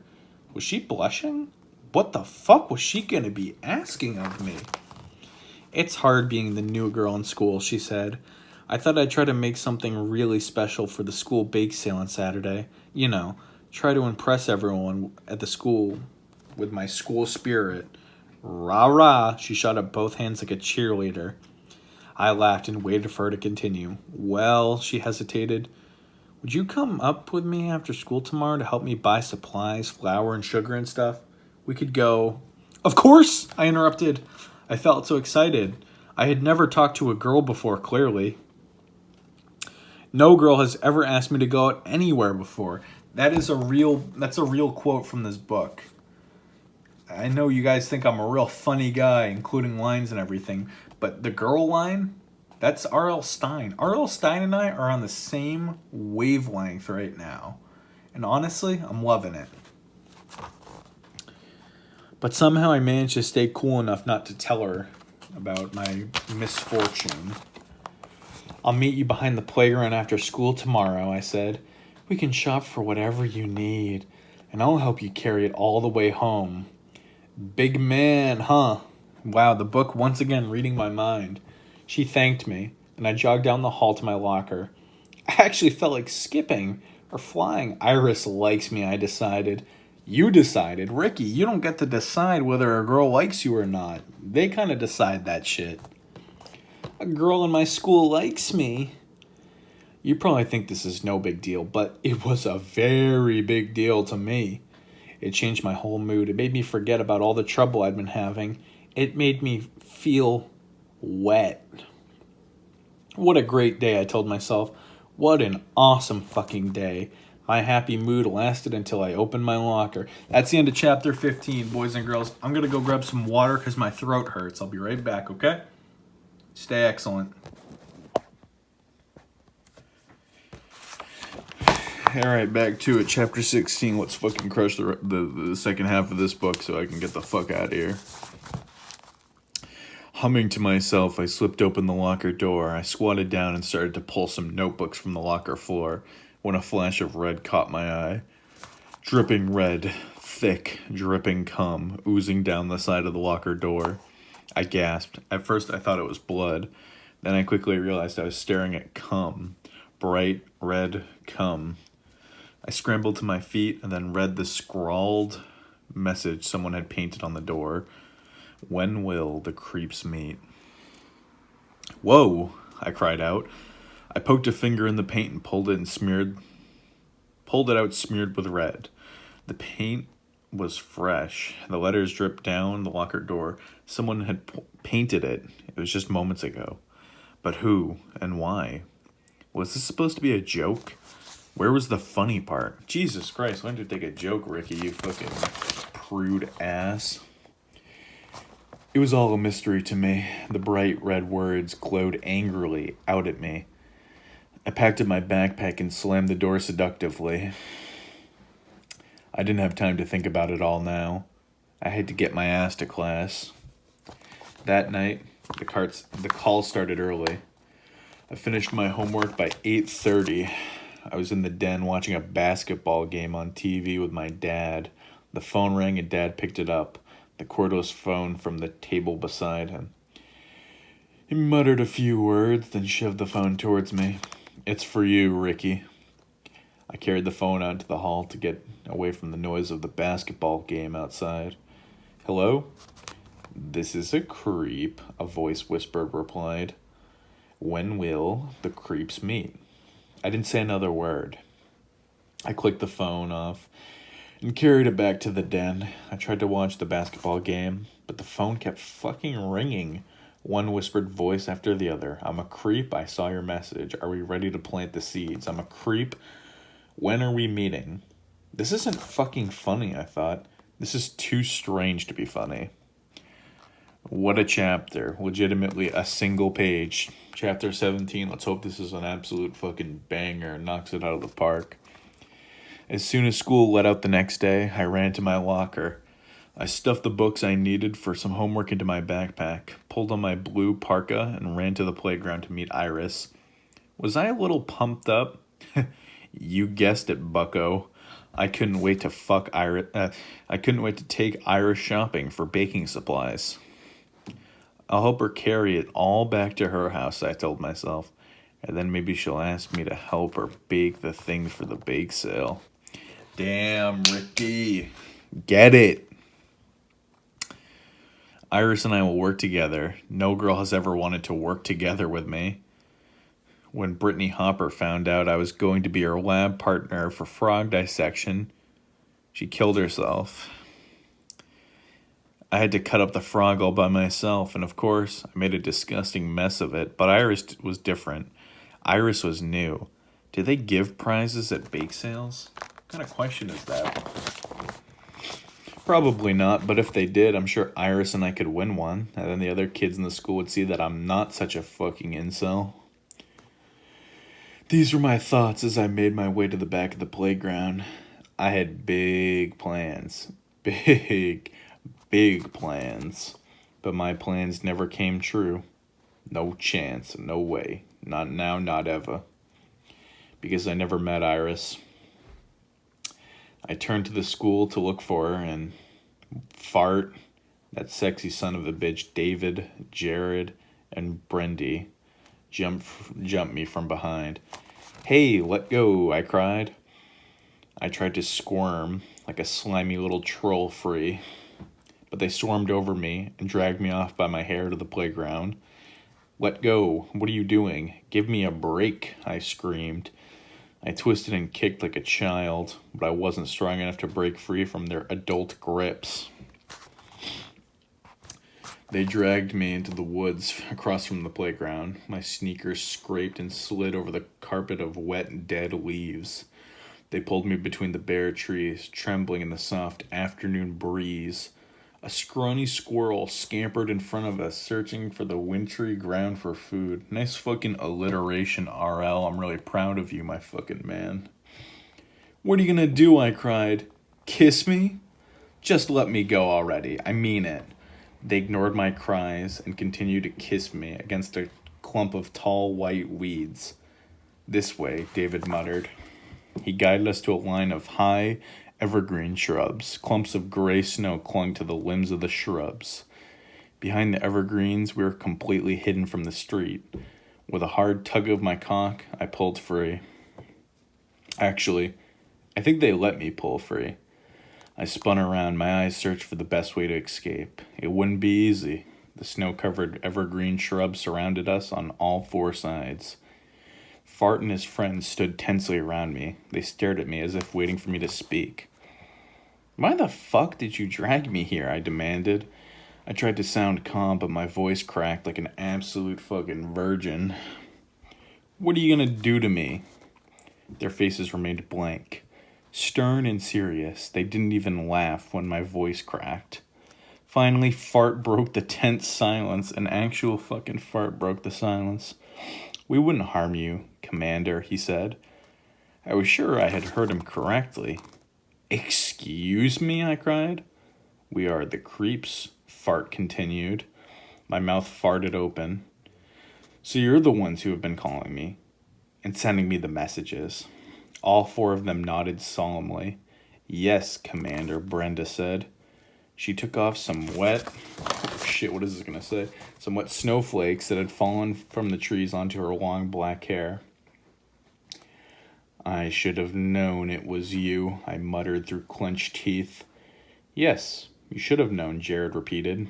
We called as soon as we got your message, Commander. That sexy son of a bitch, David chimed in. What is all this Commander stuff? I snapped. Why in God's green earth are you calling me that? We didn't guess that you were the Commander, Fart replied. If we had known who you were, we would have never teased you and given you little kisses on the cheek. Please accept our apology, Commander, Brenda added. We are so simply sorry for your seductive behavior. You should have made yourself known to us sooner, David said. Yes. Now we must act quickly, Fart added. What are you talking about? I screamed. What is your actual fucking problem? Were they trying to drive me crazy? Were they just gaslighting me? Is this some new stupid game they're trying out? I have to meet someone, I told them impatiently. I don't have time for your dumb little games. Some kids in my school were into fantasy games. They spent hours and hours role-playing characters in different fantasy worlds, with dragons and elves and things. What fucking nerds. I can't believe Ricky is getting the balls to attempt to talk down people who are into fantasy when he's literally Ricky the Rat. But I never saw Fart and his pals playing those types of games. So what on earth did they think they were doing now? I knew it was all some kind of stupid joke. It had to be a joke. They had to be capping. But why weren't they laughing? Why did they appear so grim? Brenda trained her round, dark eyes onto me. You no longer have to pretend, she said. Now that we know who you are, we must act quickly. We creeps have so little time, Fart said. His eyes also locked onto mine. It is urgent, that sexy son of a bitch, David added. That is why we have been calling you, to meet us as soon as possible. I saw the squirrel poking its head out from behind the evergreen shrub on the end. I wondered if I made a run for it. Could I potentially escape? Commander, we cannot understand why you have been delaying, Brenda said. Guys, this joke isn't funny, I started. They nodded solemnly. We know, Jared said. We have so little time to complete our mission. Mission? Have all of these fucking nerds totally lost it? How long had it taken them to dream up this joke? Did they really think I was going to buy this? What is the point of this? I demanded. The identity seeds will grow stale in 1 week, Brenda said.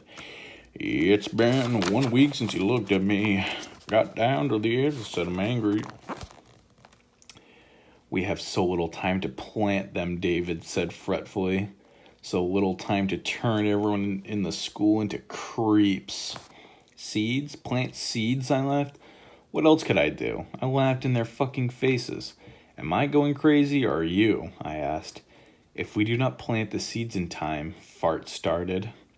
But his voice trailed off before he finished his sentence. Brenda picked up where Fart left off. If we fail to plant the identity seeds, she said, keeping her eyes on me, our mission will fail. Fart placed his fart on my shoulder and gazed at me solemnly. And of course, Commander, you know what will happen if we fail this mission. He made a slicing motion across his throat. What could he have meant by that? A slicing motion across his throat? A heavy silence fell over the woods. A burst of wind shook snow off the evergreens. I suddenly felt hard all over. Brenda reached into her backpack. She pulled out a clear plastic bag of weed and raised it towards me. I have the dank herb right here with me, Commander, she announced. I studied the herb inside the bag. They looked dank as fuck. I don't know, I've never smoked weed before. As you know, Commander, every student must smoke a weed, Fart said. It takes only one toke to turn a human into a creep. The creeps must rule, Jared declared loudly. Humans are the past, Brenda cried, raising the bag of weed high. Creeps are the future. All four of them cheered, and as they cheered, they began to change into monsters. Holy cliffhanger, Batman. End of chapter 17. I hope you're ready for chapter 18. I know I'm not.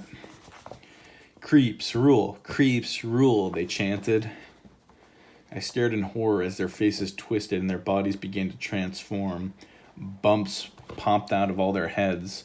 Bumps about the size of quarters rose up on their arms, armpits, and hands. Their skin began to darken. In seconds, they were bright purple. The big purple bumps trembled and shook on their skin. Their faces stretched, their hair disappeared into their purple skulls. Their eyes sank into their flat, slimy purple heads. Long, ropey tongues flicked from between jagged rows of teeth. Bumpy purple tongues glistening as they whipped from side to side. I stared at them, unable to move, unable to run, unable to take my eyes off the four creatures. Bumpy lizard creatures. Creeps.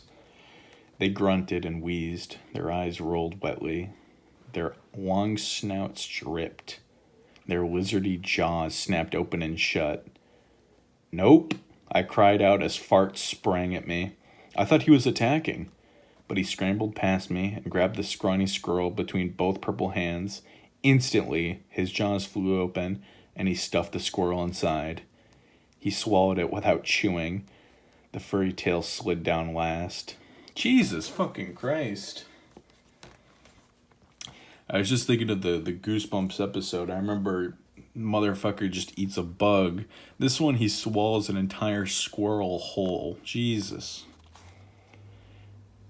His bumpy tongue licked his wet lips. Sorry, there wasn't enough to share, he grinned at the others. How was it, Brenda hissed. A little dry, Fart replied. I don't like them with the skin on, Jared chimed in.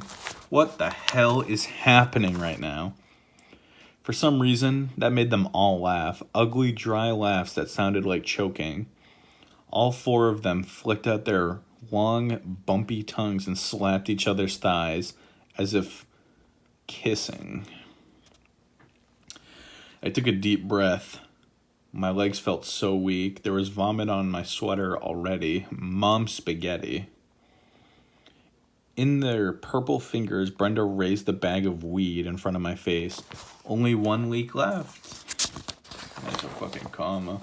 Commander, she said, how will we plant them inside the students? We have waited so long for you. Do you have a plan? Yes, my plan is to get out of here. Now, I replied.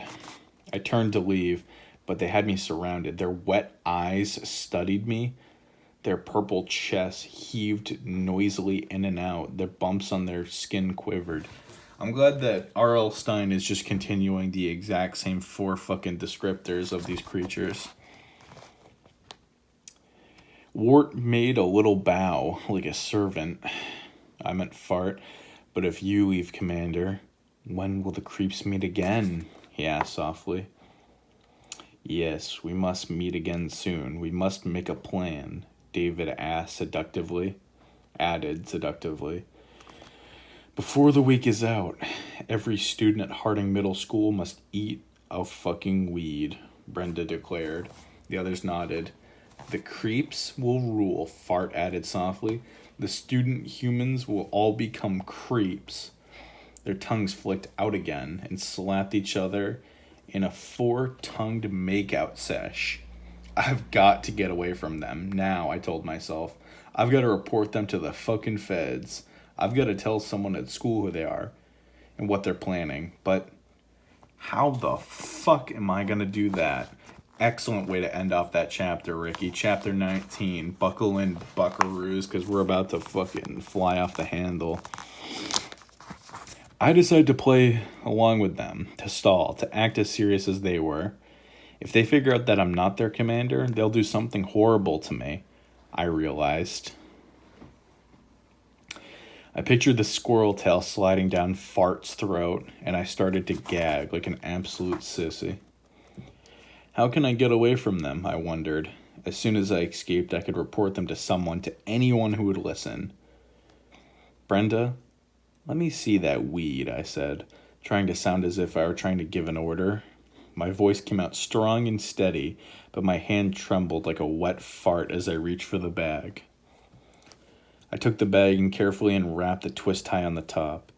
Then I raised the bag to my face, studied the weed for a long time, and took a deep whiff. No, this was definitely weed. The weed had a faintly sour smell. Not terrible, but not sweet or chocolatey either. 1 for each kid, I murmured, eyeing them carefully. 1 weed for each kid. The 4 creeps nodded their purple heads.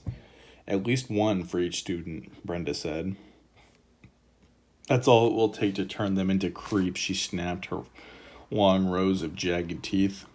It's not going to happen, I decided. No fucking way. I am not going to let this happen. I'm not going to help. I'm not going to stop them. Or I'm going to stop them. But first, I had to get out of the woods. Well, we creeps will meet again soon, I said. I handed the weed bag back to Brenda. We must all think of the best plan. And then we will call each other. And I pick a good time and meet again. I turned and took 2 steps towards the street. That's as far as I got. Fart's long, bumpy tongue wrapped around my cock. He turned me around by pulling his tongue. But, Commander, I have a good plan, he declared. Good, I said, trying to not gag again. I could still feel the wet, bumpy tongue on my skin. We will meet again soon and talk about your plan. No. Now, Fart insisted. Commander, we must talk now. We can put my plan into action tomorrow morning. Huh? Tomorrow? I gasped. I think we'd better wait a day, I started. You see, if we all wait. They eyed me suspiciously, their purple jaws open and closed. I turned back to Fart. Fine, what's your fucking plan? He took a deep, wheezing breath and began. Tomorrow morning, we get to school very early. The lunchroom cooks all arrive early. They prepare lunch first thing in the morning. Yes, that gives the chocolate pudding plenty of time for the crust to harden, I joked. No one laughed, of course. I've been studying the kitchen carefully, Fart continued. After the cook set out the food in the morning, they take a 10-minute break. That's our chance. If we sneak in during their break, we can plant the seeds in the lunchroom food. Everyone eats in the lunchroom. It's a school rule, David chimed in. So every student will eat at least one seed. And by nighttime, they will no longer be humans. They will be creeps like us, Jared added. What do you think of my plan? Will it work? Fart asked. They all stared at me, waiting for my answer. I guess that plan's aight, I said finally. I rubbed my chin seductively, pretended I was thinking hard about it. I will talk to you all tomorrow and let you know my decision.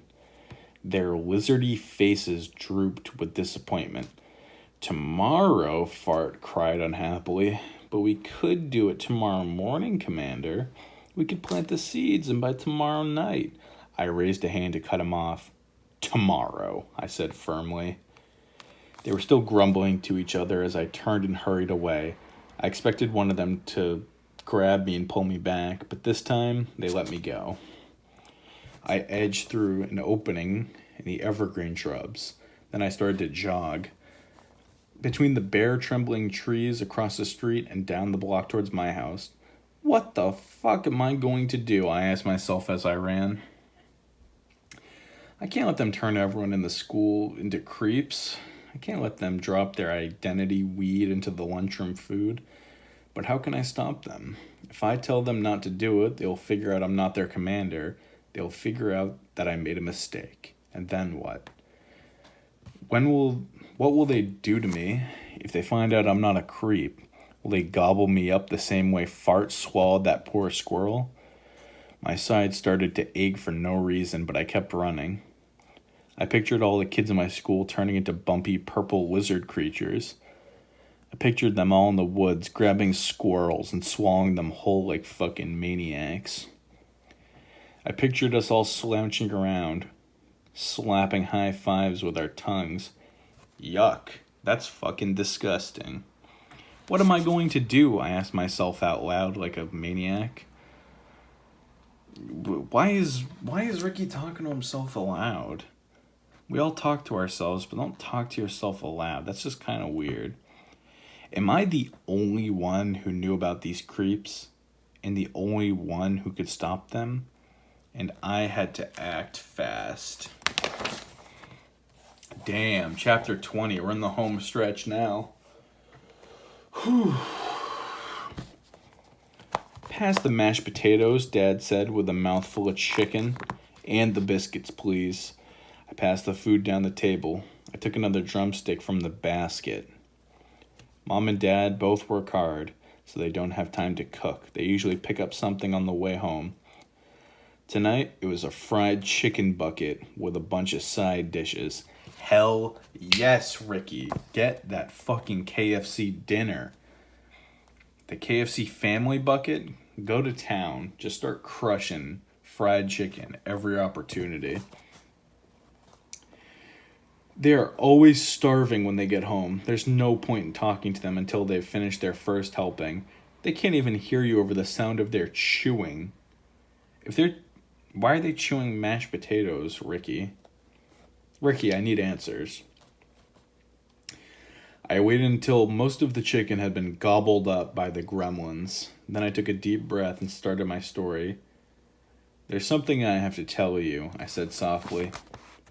They both raised their eyes from their plates. Dad had a swirl of mashed potatoes on his cheek. How? I don't even understand how that works, but Mom reached over and brushed it off with her fingers, licking them seductively. Are you in trouble at school again, Ricky? She asked sternly. Have the kids been picking on you? No, that's not it, I replied quickly. I have to tell you something. I need your help. You see, these 4 kids... Whoa, take a deep breath, Dad said. Start at the beginning. Calm down, Mom added. What's gotten you so wired? Please, let me tell it, I cried. They both settled back and lowered their forks to the table. These 4 kids, I started again. They're not really kids. I thought they were 7th graders, but they're not. They're creeps. They're not kids at all. They're new to the school. I never saw them before the school year, but I thought Mom and Dad exchanged glances. Dad opened his filthy fucking mouth to say something, then changed his mind. They came here with a mission, I told them. They want to turn all the kids in school into creeps. They have these identity weed and a big bag of it. They're going to feed weed to all the kids. Do you ingest weed? Is that how it works? I ran out of air in my lungs. I guess Ricky isn't Eminem. I'd taken a breath. I took a long one now and continued my story. They think I'm a creep too. They think I'm their commander because of a message I typed at the bottom of the school newspaper. They want me to help them turn all the kids into creeps. Horrible monsters. I took another breath. I was so excited, so nervous. I felt as if my heart had jumped out of my throat. I leaned across the table and kissed my dad. We have to stop them, I cried. You have to help me. We can't let them turn everyone into creeps. But what can we do? How can we let people know that they're not really kids? How can we stop them? You've got to help me. You've got to help me, Mom and Dad. I let out a big whoosh of air and dropped against the back of the chair. I struggled to slow down my racing heart. My parents glanced at each other again. I could see their troubled expressions on their faces. Dad was the first to speak. Ricky, he said softly, your mom and I are creeps too. Holy shit. Chapter 20 does not fuck around. That being said, chapter 20 is over. Now we're on to chapter 21. Hope you're ready. I gasped and nearly sharted my pants. Mom and Dad burst out laughing. No, actually we're Martians, Dad declared. No way, we're not Martians, Mom argued. We're werewolves. She picked up a chicken bone and pretended to act like a fucking wolf. What a furry. We're Martian werewolves, Dad cried. He tossed his head back and howled like a wolf. Then they both laughed seductively again. They really thought they were fucking funny. You've got to take me seriously, I pleaded. For some reason, that made them laugh even harder. Dad actually had tears in his eyes from being such an asshole. He raised his napkin and dabbed like a boss. Ricky, sometimes you come up with the greatest things, he said. He reached over and slapped my thigh. What an imagination, Mom commented. She shook her head. You really should write that down, Ricky. It could win a prize. But it isn't a story, I cried. I jumped to my feet and angrily tossed my plate at my dad's face. Why don't you believe me? Oh, we believe you, Commander, Dad exclaimed. Commander of the creeps. They both burst out laughing again. I started to cry, turned and stomped out of the dining room. I could still hear them kissing as I stormed up the stairs to my bedroom.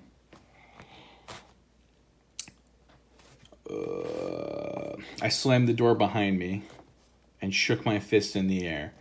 I had to find some help. I had to make someone believe me.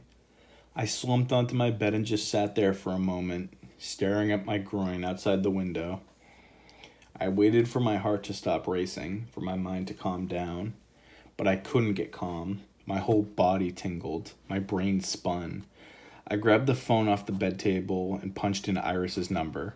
Iris will listen to me, I told myself. Iris will know I'm not making up this insane fucking story. The phone rang 3 times. 4, 5. No one home? Come on, Iris, I begged into the ringing receiver. Be there. I let it ring 12 times before I hung up. Wow, get fucked, Ricky. I slammed the phone back to the bed table. After I calmed down a little, I sat down at my desk and cried while trying to do my homework. But I couldn't keep my mind on it. At least the phone isn't ringing and ringing and ringing tonight. I told myself, the creeps weren't calling me tonight. They were waiting to hear from me. They were waiting to hear if I okayed Fart's plan to go to the school early and plant the seeds in the lunchroom food.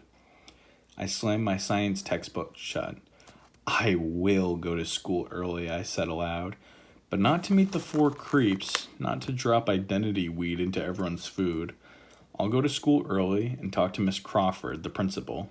I'll tell her the whole story. I'll tell her what the creeps are planning to do to her school. She'll help me stop them. I know she will. Ricky, I don't mean to be a bit of a rude awakening for you, but I promise you no authority figure is going to fucking help you in this entire book, and I'm calling it now. There's only about 20 pages left. Not a single fucking adult is going to help you. My clock radio woke me half an hour earlier than usual. I clicked it off and listened to a soft patter against the bedroom window. Staggering across the room, I peeked through the blinds, a gloomy gray day outside. Frozen rain dribbling down. 'Tis gone cold, I'm wondering why. Got out of bed at all. Only gray clouds up my window, and I can't see it all. I yawned. I had tossed and twisted all night. What a fucking idiot. I got dressed quickly, pulling a large red and brown flannel shirt and baggy brown corduroy pants. Jesus Christ, what an awful fucking fit, Rick. I gulped down a fast breakfast of orange juice and cornflakes again. Ricky, quit gulping down breakfast and orange juice, you maniac. You're up early this morning, Mom commented sleepily. She stood waiting for the coffee maker to drip. Yeah, gotta go, I mumbled. I grabbed my parka and backpack and hurried out the back door. I pulled my baseball cap down over my eyes and jogged through the cold, drizzling rain. Such a dreary day. Everything looked gray this morning. No bright colors anywhere. Yeah, no shit, Ricky. You're in Nova Scotia, I think. As I made my way to school, I practiced the speech to Miss Crawford. I wanted to tell the story right. I wanted everything in the right order. I didn't want to leave out any important parts. I passed a man in a gray rain slicker, out walking his Dalmatian. I didn't see anyone else on the street. What an oddly specific person to see on the street. Do you think it'll have any significance in the overall story? I don't. The school appeared empty when I arrived. The halls were silent. My wet shoes skidded over the slimy floors. I stepped into the front office. The room was empty. The two secretaries hadn't even fucking arrived yet. But I saw a light from the principal's office in the back, and I heard a cough. Miss Crawford?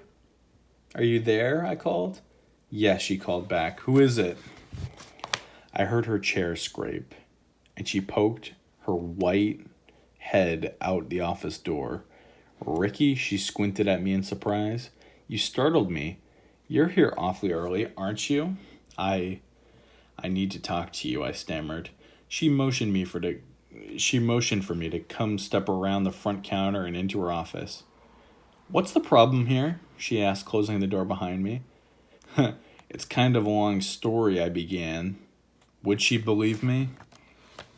I don't like that cliffhanger. That's the end of chapter 21. Kind of fucking weak. I'm kind of disappointed. I wish that was done a little bit better. Miss Crawford always reminded me of a black and white movie. She has short, curly white hair, purple eyes, and a very blue face. I feel like I'm just doing Mad Libs at this point. I'm very fucking tired. She always wears black pants, black skirts, black tops. I don't even know how old she is. I think she's pretty fucking old, but she's pretty lively and athletic. Sometimes she joins in during volleyball games in the gym like an absolute creep. I sat down in the stiff back chair in front of her desk. She moved some files aside and leaned across the desk towards me. I'm glad you came by. Jesus Christ, her smile fading. Huh? Really? I have been meaning to talk to you, Ricky, she continued. I understand there was some trouble at the car wash last Saturday. She waited for me to say something, but I didn't know what to say. I've been told that you started a water fight last Saturday, Miss Crawford said sternly. Me? I cried. I didn't start it. She motioned with one hand for me to be silent. Mr. Fartman, Richard's father, called me to complain. He said that the inside of this car was totally soaked. He told me that. That's who I want to talk to you about, I interrupted. I could see that this conversation was not going as I had planned. I decided I'd better jump in and fuck shit up as fast as possible. I want to talk to you about Fart, I said. I mean Richard. He's not a kid, see? He told me. He's a creep. Miss Crawford's old bitchy mouth dropped open. She blinked 3 times at me. And you know his 3 friends? I blurted out. They're creeps too. They're monsters. Purple monsters. Miss Crawford twisted her face into a frozen frown. Ricky, she started. No, really, I insisted. They're monsters. They call themselves creeps. They told me themselves. I saw them. Fucking Fart ate an entire squirrel. He's a creep. This wasn't going over well. I could see that behind the deepening furrows in Miss Crawford's disgusting forehead. It wasn't the way I'd planned to tell the story, but it's too late now. I had to get it all out. I'm their commander, I told the principal. At least, they think I'm their commander, but I'm not really, and I think Ricky's about to get interrupted. Miss Crawford jumped 12 feet. Ricky, are you okay, she asked. They want to plant weed and turn the whole school into creeps, I continued frantically. She stepped around her desk and placed a hand on my forehead. Do you have a temperature? You feel a little warm. She moved back and studied my face.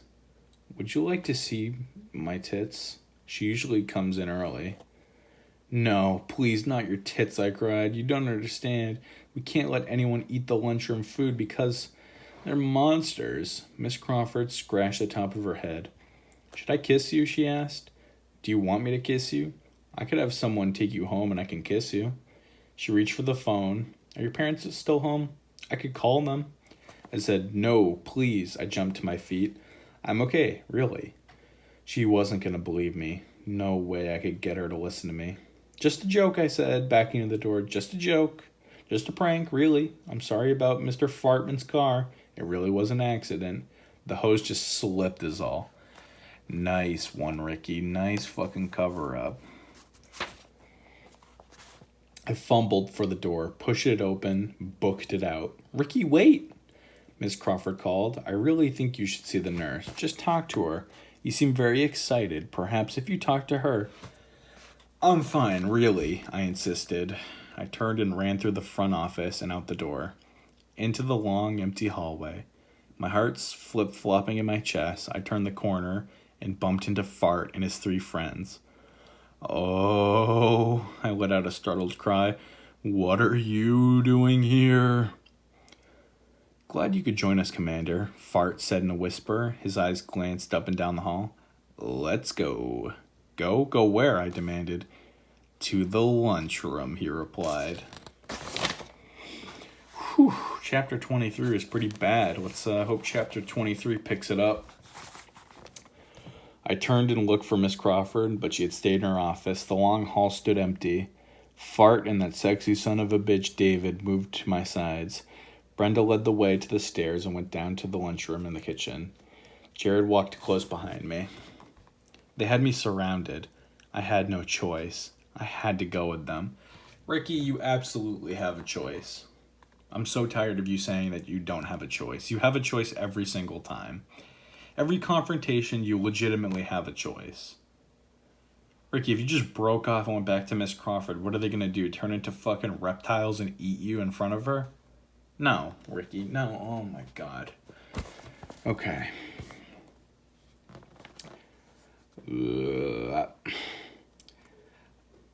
When we reached the bottom of the stairs, I could see the open doors to the kitchen. Bright white light poured into the hall. I took a deep breath. What was that smell? Tuna casserole? I could hear women's voices, the cooks working away at the stoves. Ricky, R.L. Stein, both of you, men can be cooks too, okay? With Brenda leading the way, the 5 of us moved silently to the kitchen doorway. Now I could hear the clatter of pots and the hiss of something cooking up on the stove.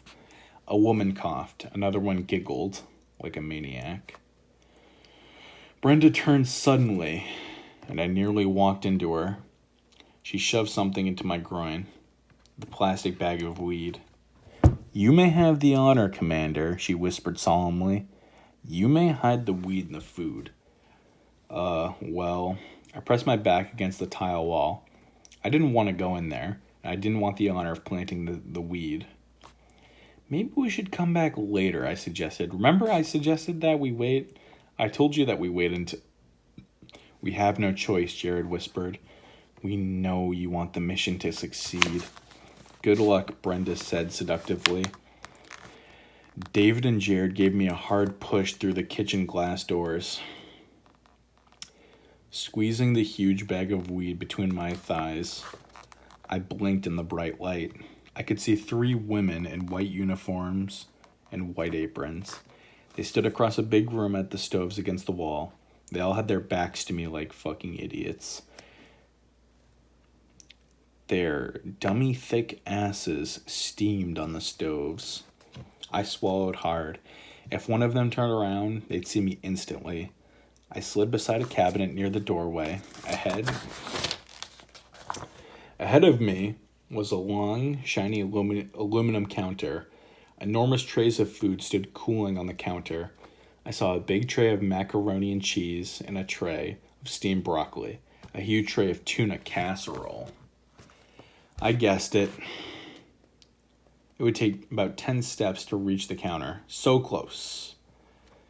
I could probably dive to the counter, pour the weed onto one of the big food trays, and run out the door in less than 10 seconds.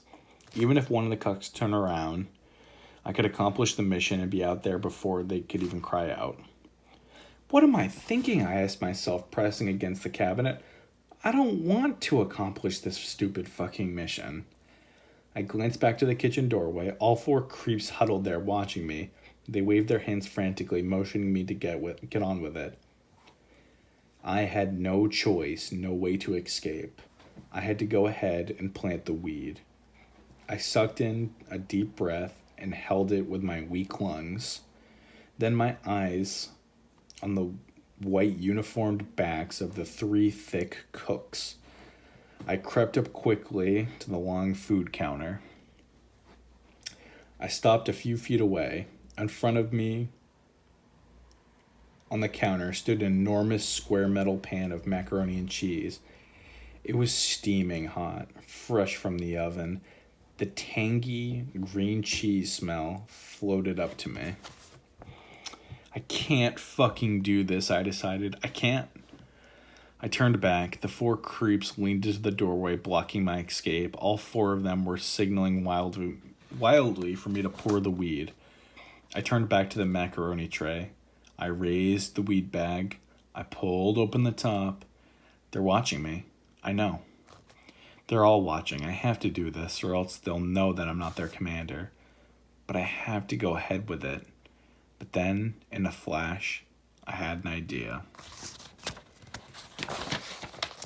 Wow, chapter 3. Whew. Am I right? Chapter 3 is probably my favorite so far. Are you guys ready for chapter 24? Maybe chapter 24 will be a grand slam, just like the last one. I held the seed bag in one hand from the bottom and raised it in front of me. I turned and flashed the 4 creeps a thumbs up sign. Then I took a step toward the food counter. Another step. And then I pretended to trip over something. I stumbled forward, my hands shot up, and the weed bag flew up in the air. I faked a frantic attempt to catch it as I went down, but the bag hit the side of the aluminum counter, turned upside down, and dropped to the floor. Spilling the weed all over the floor, I watched them roll in all directions.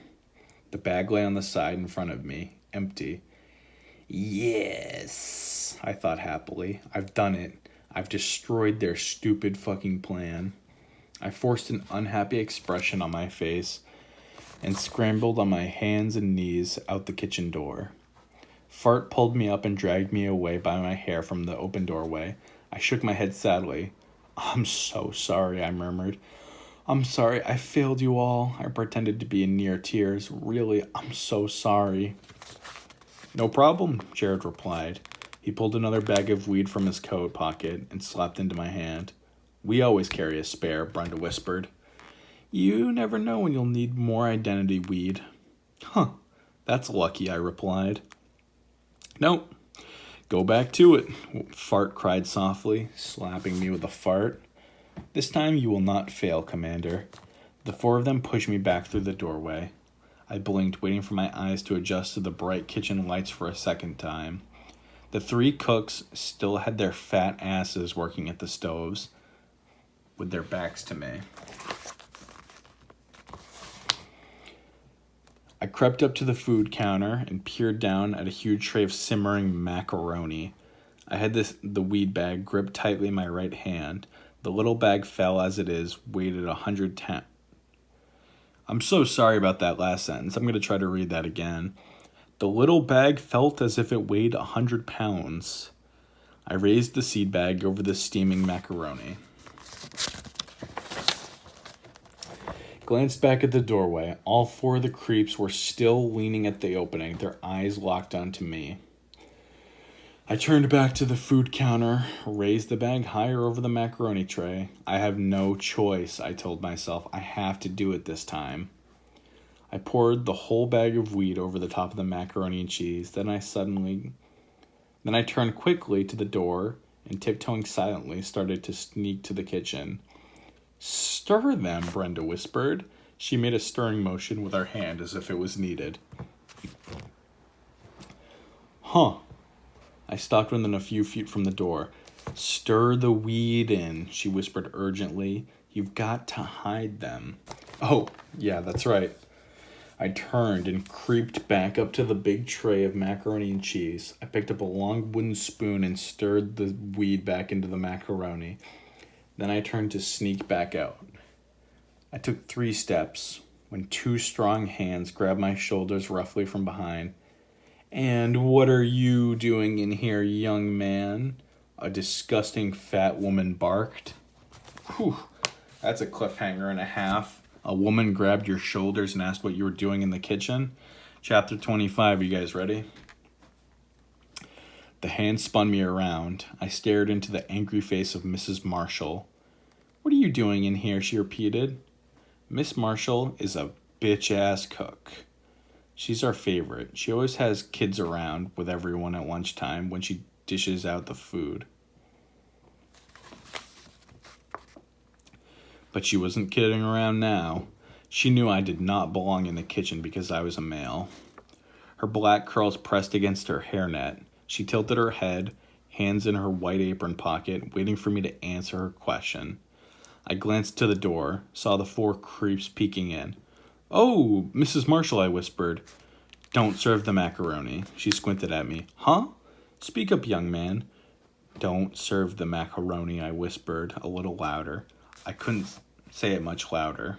Fart and his 3 friends would hear me. Please, don't let anyone eat the macaroni, I begged. What are you saying? She demanded loudly. What are you whispering? Don't serve the macaroni, I repeated, still in a whisper. It's poisoned. She uttered an angry groan. Young man, our macaroni is delicious, she declared. I'm so sick of tired jokes about our food. Get him, Miss Marshall. Don't let Ricky get away with this fucking slander.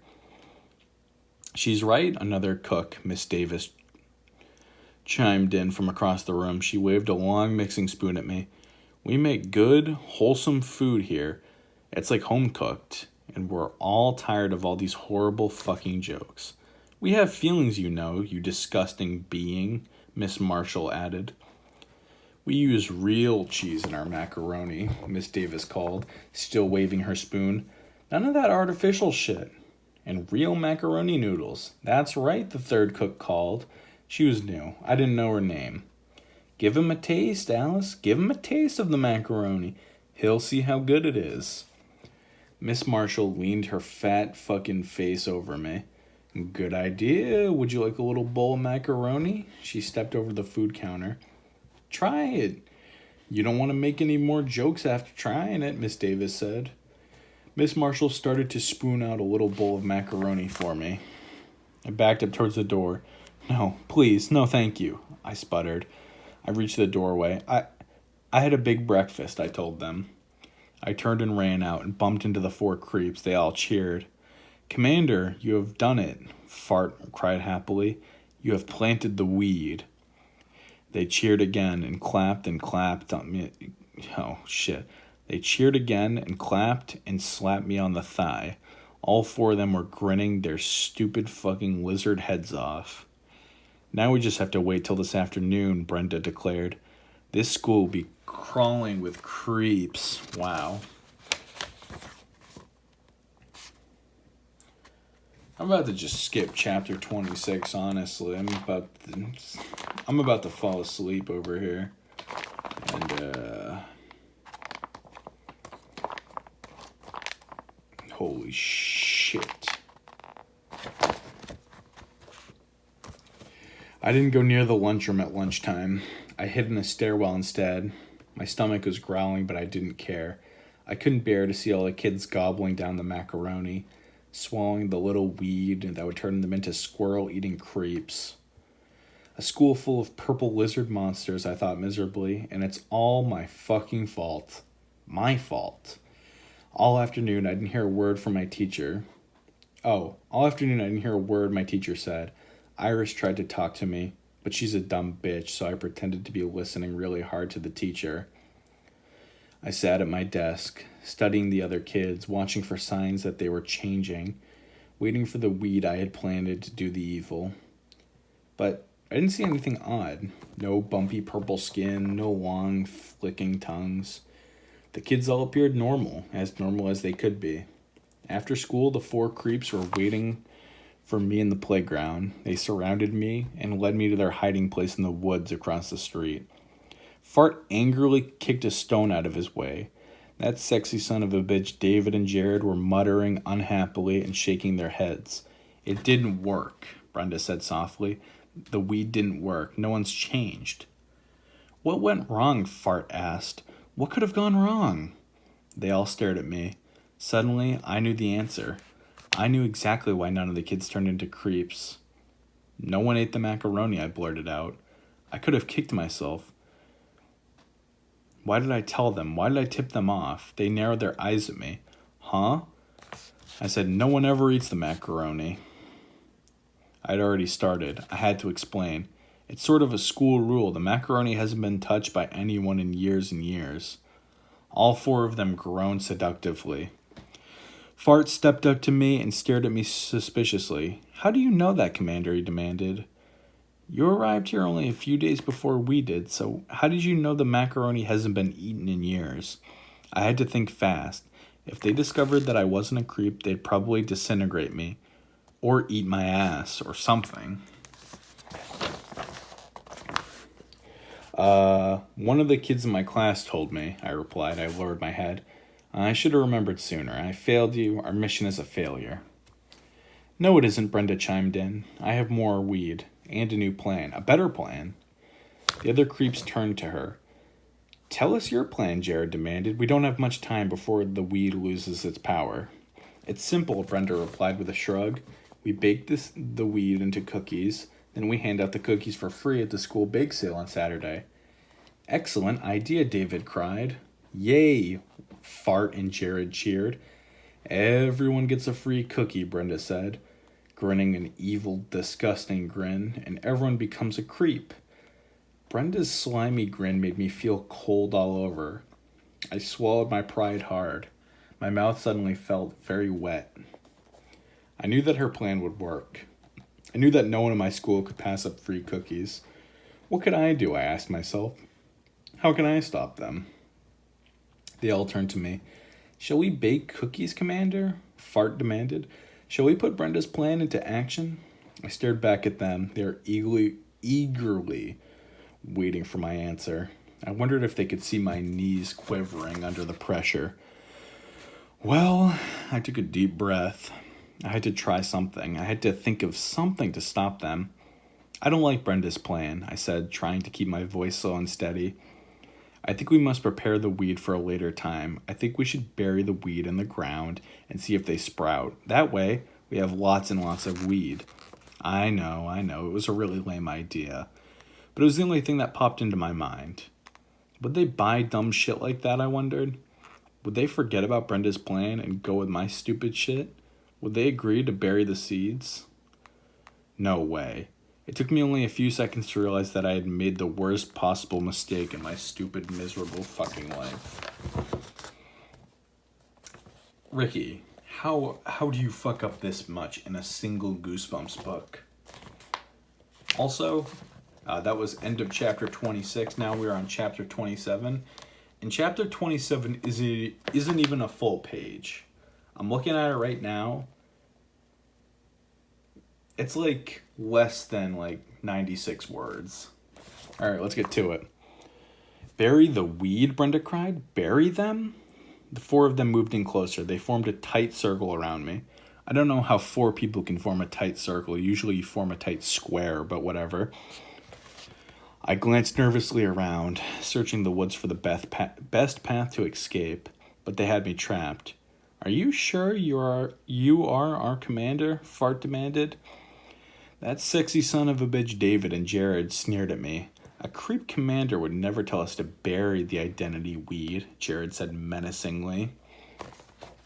Fart stuck his fart up close to mine. Prove you are our commander, he ordered. Yes, prove you're a creep, David cried. Prove it, prove it. All four of them began to chant like fucking monkeys. I gasped and tried to back away, but they had me surrounded. Prove it, prove it. As they chanted, they began to change once again. Their skin grew bumpy and turned bright purple. Their hair slid into their little heads, and their jaws began stretching.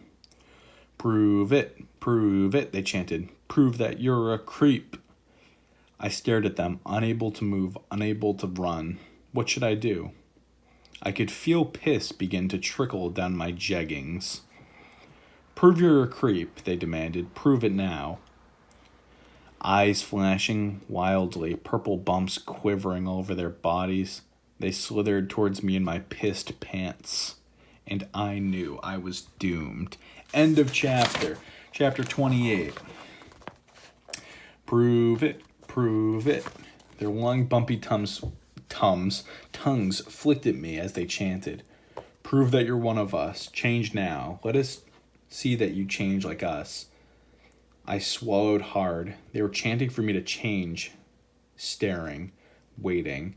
They'd have to wait a very long fucking time to see that change. Change, change, change. They were about to learn the truth about me. I decided I had to confess and beg them for mercy. Guys, I started. Meow. But then a girl's shout rose over the chanting of the creeps. Stop at once, she cried. We all turned to see Iris come running out of behind the tall evergreen. The four creeps uttered grunts of surprise. Their eyes rolled wildly in their small, stupid purple lizard heads. I am the commander's second in command, Iris declared, her long earrings jangling wildly. I am his sergeant. Jesus Christ, Iris, what the fuck are you doing? The creeps pulled their long, bumpy tongues into their shorts. They stared at Iris, suddenly silent. The commander and I do not choose to transform now, Iris told them sternly. We do not have time. We must bake the cookies now. We must prepare the weed for the bake sale. Yay, the creeps cheered Iris. Thank you, Sergeant, Brenda said. I'm glad that you like my stupid fucking plan. Your plan will work, Iris replied. We will turn the whole school into creeps like us. Quickly, let us hurry to my house and bake cookies. The four lizard creatures offered up another cheer. They slapped each other's thighs. Then they quickly began to kiss as they changed back into kids. That's fucked up. The purple on their skin faded. The quivering bumps slid under their skin. Their snouts shrunk, and their faces twisted back into the faces of the kids I unfortunately knew. As they changed back, I leaned close to Iris and kissed her ear. Iris, you're really one of them? Yes, Commander, she replied, keeping her eyes on the four creeps. Do not worry. This new plan will not fail.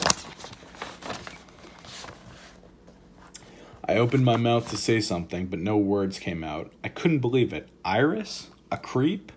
We began making our way through the woods. Iris led the way to her house. The afternoon sun was sinking behind the bare ass. The air suddenly felt cold and heavy. I couldn't stop the chills that have rolled down my back. I'd have a close call in the woods. Iris has saved me, but I knew that trouble wasn't over. I knew I was totally fucked. So were all kids at the school. We stepped into Iris's kitchen. Why did Iris save me? I wondered. She knows I'm not one of them. She knows I'm not a creep. So, why did she rescue me from the other 4 creeps? As the 4 of them took out flour and eggs and started licking each other, I pulled Iris aside. You know I'm not a creep, I whispered. Why did you rescue me? I'm not a creep either, she whispered back. But I saw you were in big trouble. How did you know? I started. I glanced back at the kitchen to make sure the creeps weren't watching us. You were supposed to meet me on the playground, remember? Iris whispered.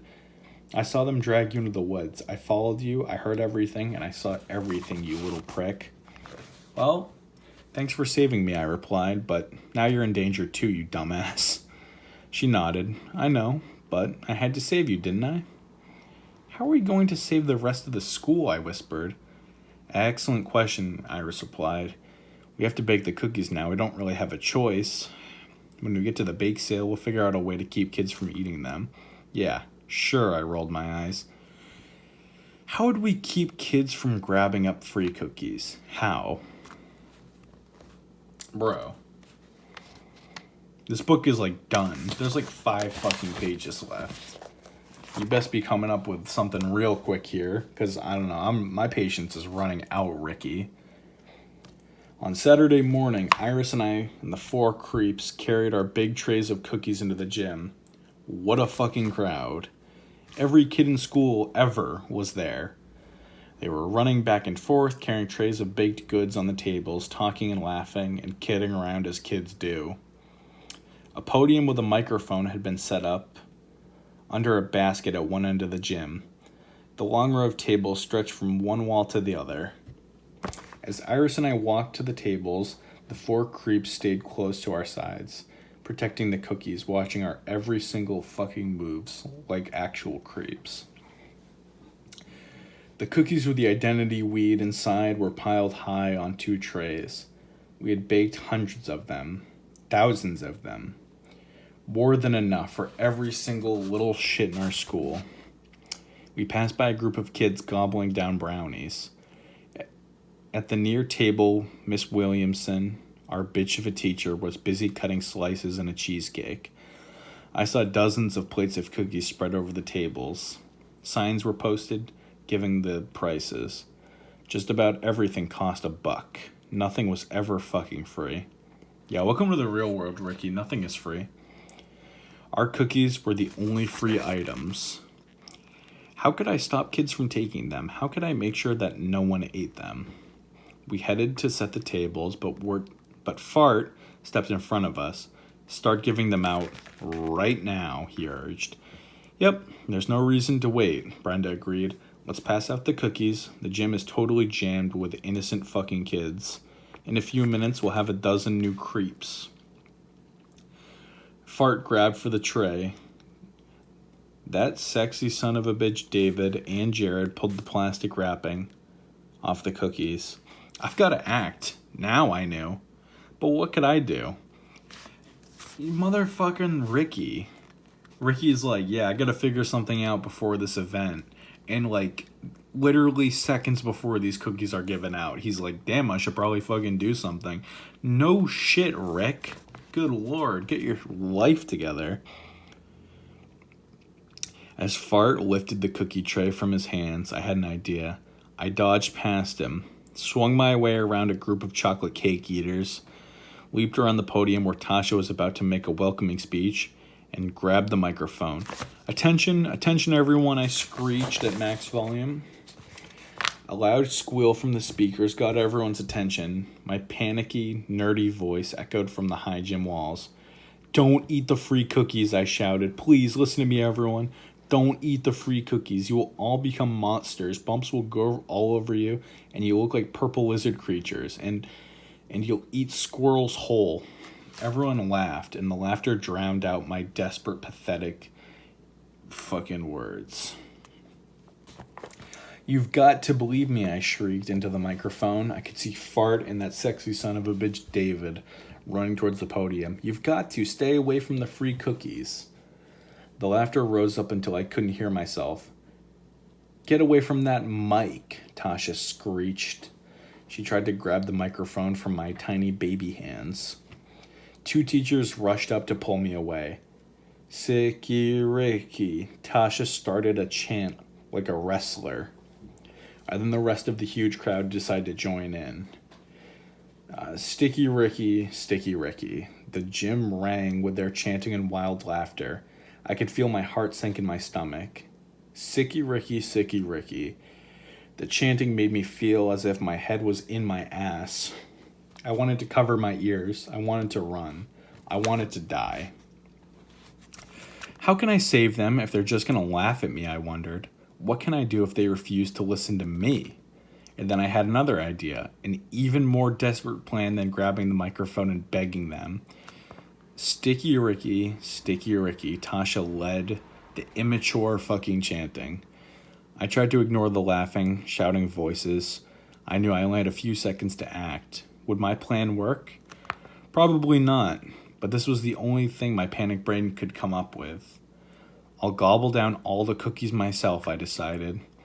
I grabbed the trays and eat all the cookies and save everyone in the school. With a wild leap, I pushed past a bunch of chanting kids.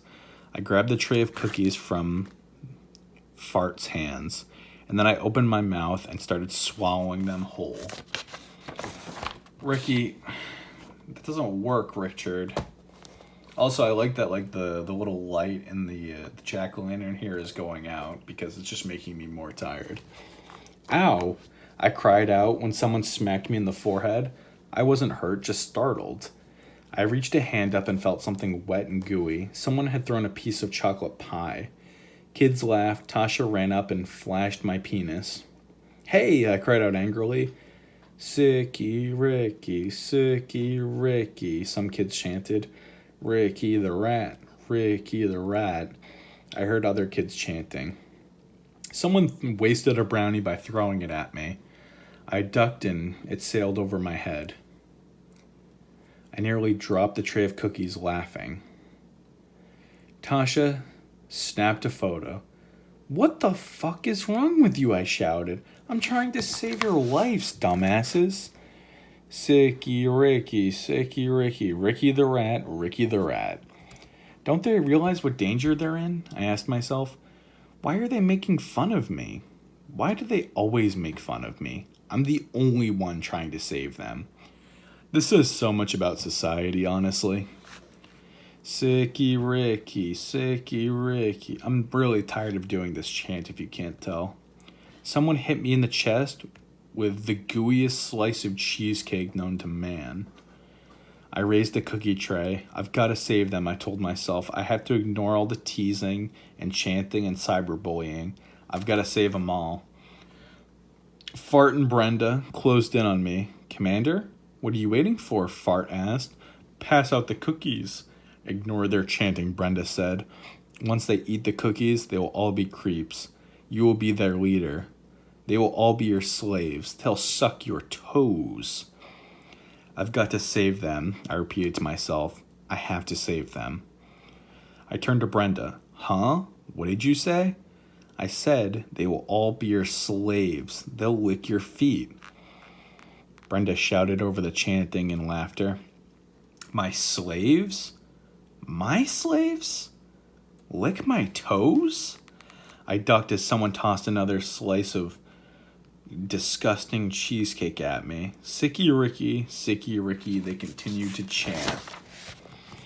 "Here, Tasha, have a cookie," I cried. I held out the tray to her and watched that dumb bitch take it. "Have a cookie, free cookies," I shouted at the top of my lungs. Hands grabbed eagerly for the cookies. I moved quickly, happily handing them around the gym, handing out cookie to every single snob-nosed fucking kid I saw. "Plenty for everyone," I shouted. "That's right, they're free, and they're the best." Free cookies, free cookies. That's it, everyone. Gobble them up like turkeys. One for everyone. Free cookies. I flashed my 4 friends a thumbs up, and I took a cookie for myself. Not bad. A little chewy, but very sweet. I gazed around the gym, watched everyone chewing up their free cookies. From now on, I told myself, things are going to be very fucking different around here. And I can't fucking wait. And that's the end of the book. There's a little about page here about R.L. Stine. R.L. Stine is the most popular author from Armenia. He's the creator of the Goosebumps, Give Yourself Goosebumps, Fear Street, and Ghost of Fear Street series, among other popular books. He has written more than 8,000 scary novels for kids. Robert, I guess. He goes by Bob. If I ever meet R.L. Stine, I'm not calling him fucking Bob. Bob lives in New York City. Oh, he got divorced. Bob lives in New York, divorced from his previous wife, Jane. He had a teenage son, Matt, who had passed, and a dog, Nadine, who had been run over. That's very tragic, R.L. Stine. I'm very sorry to hear that.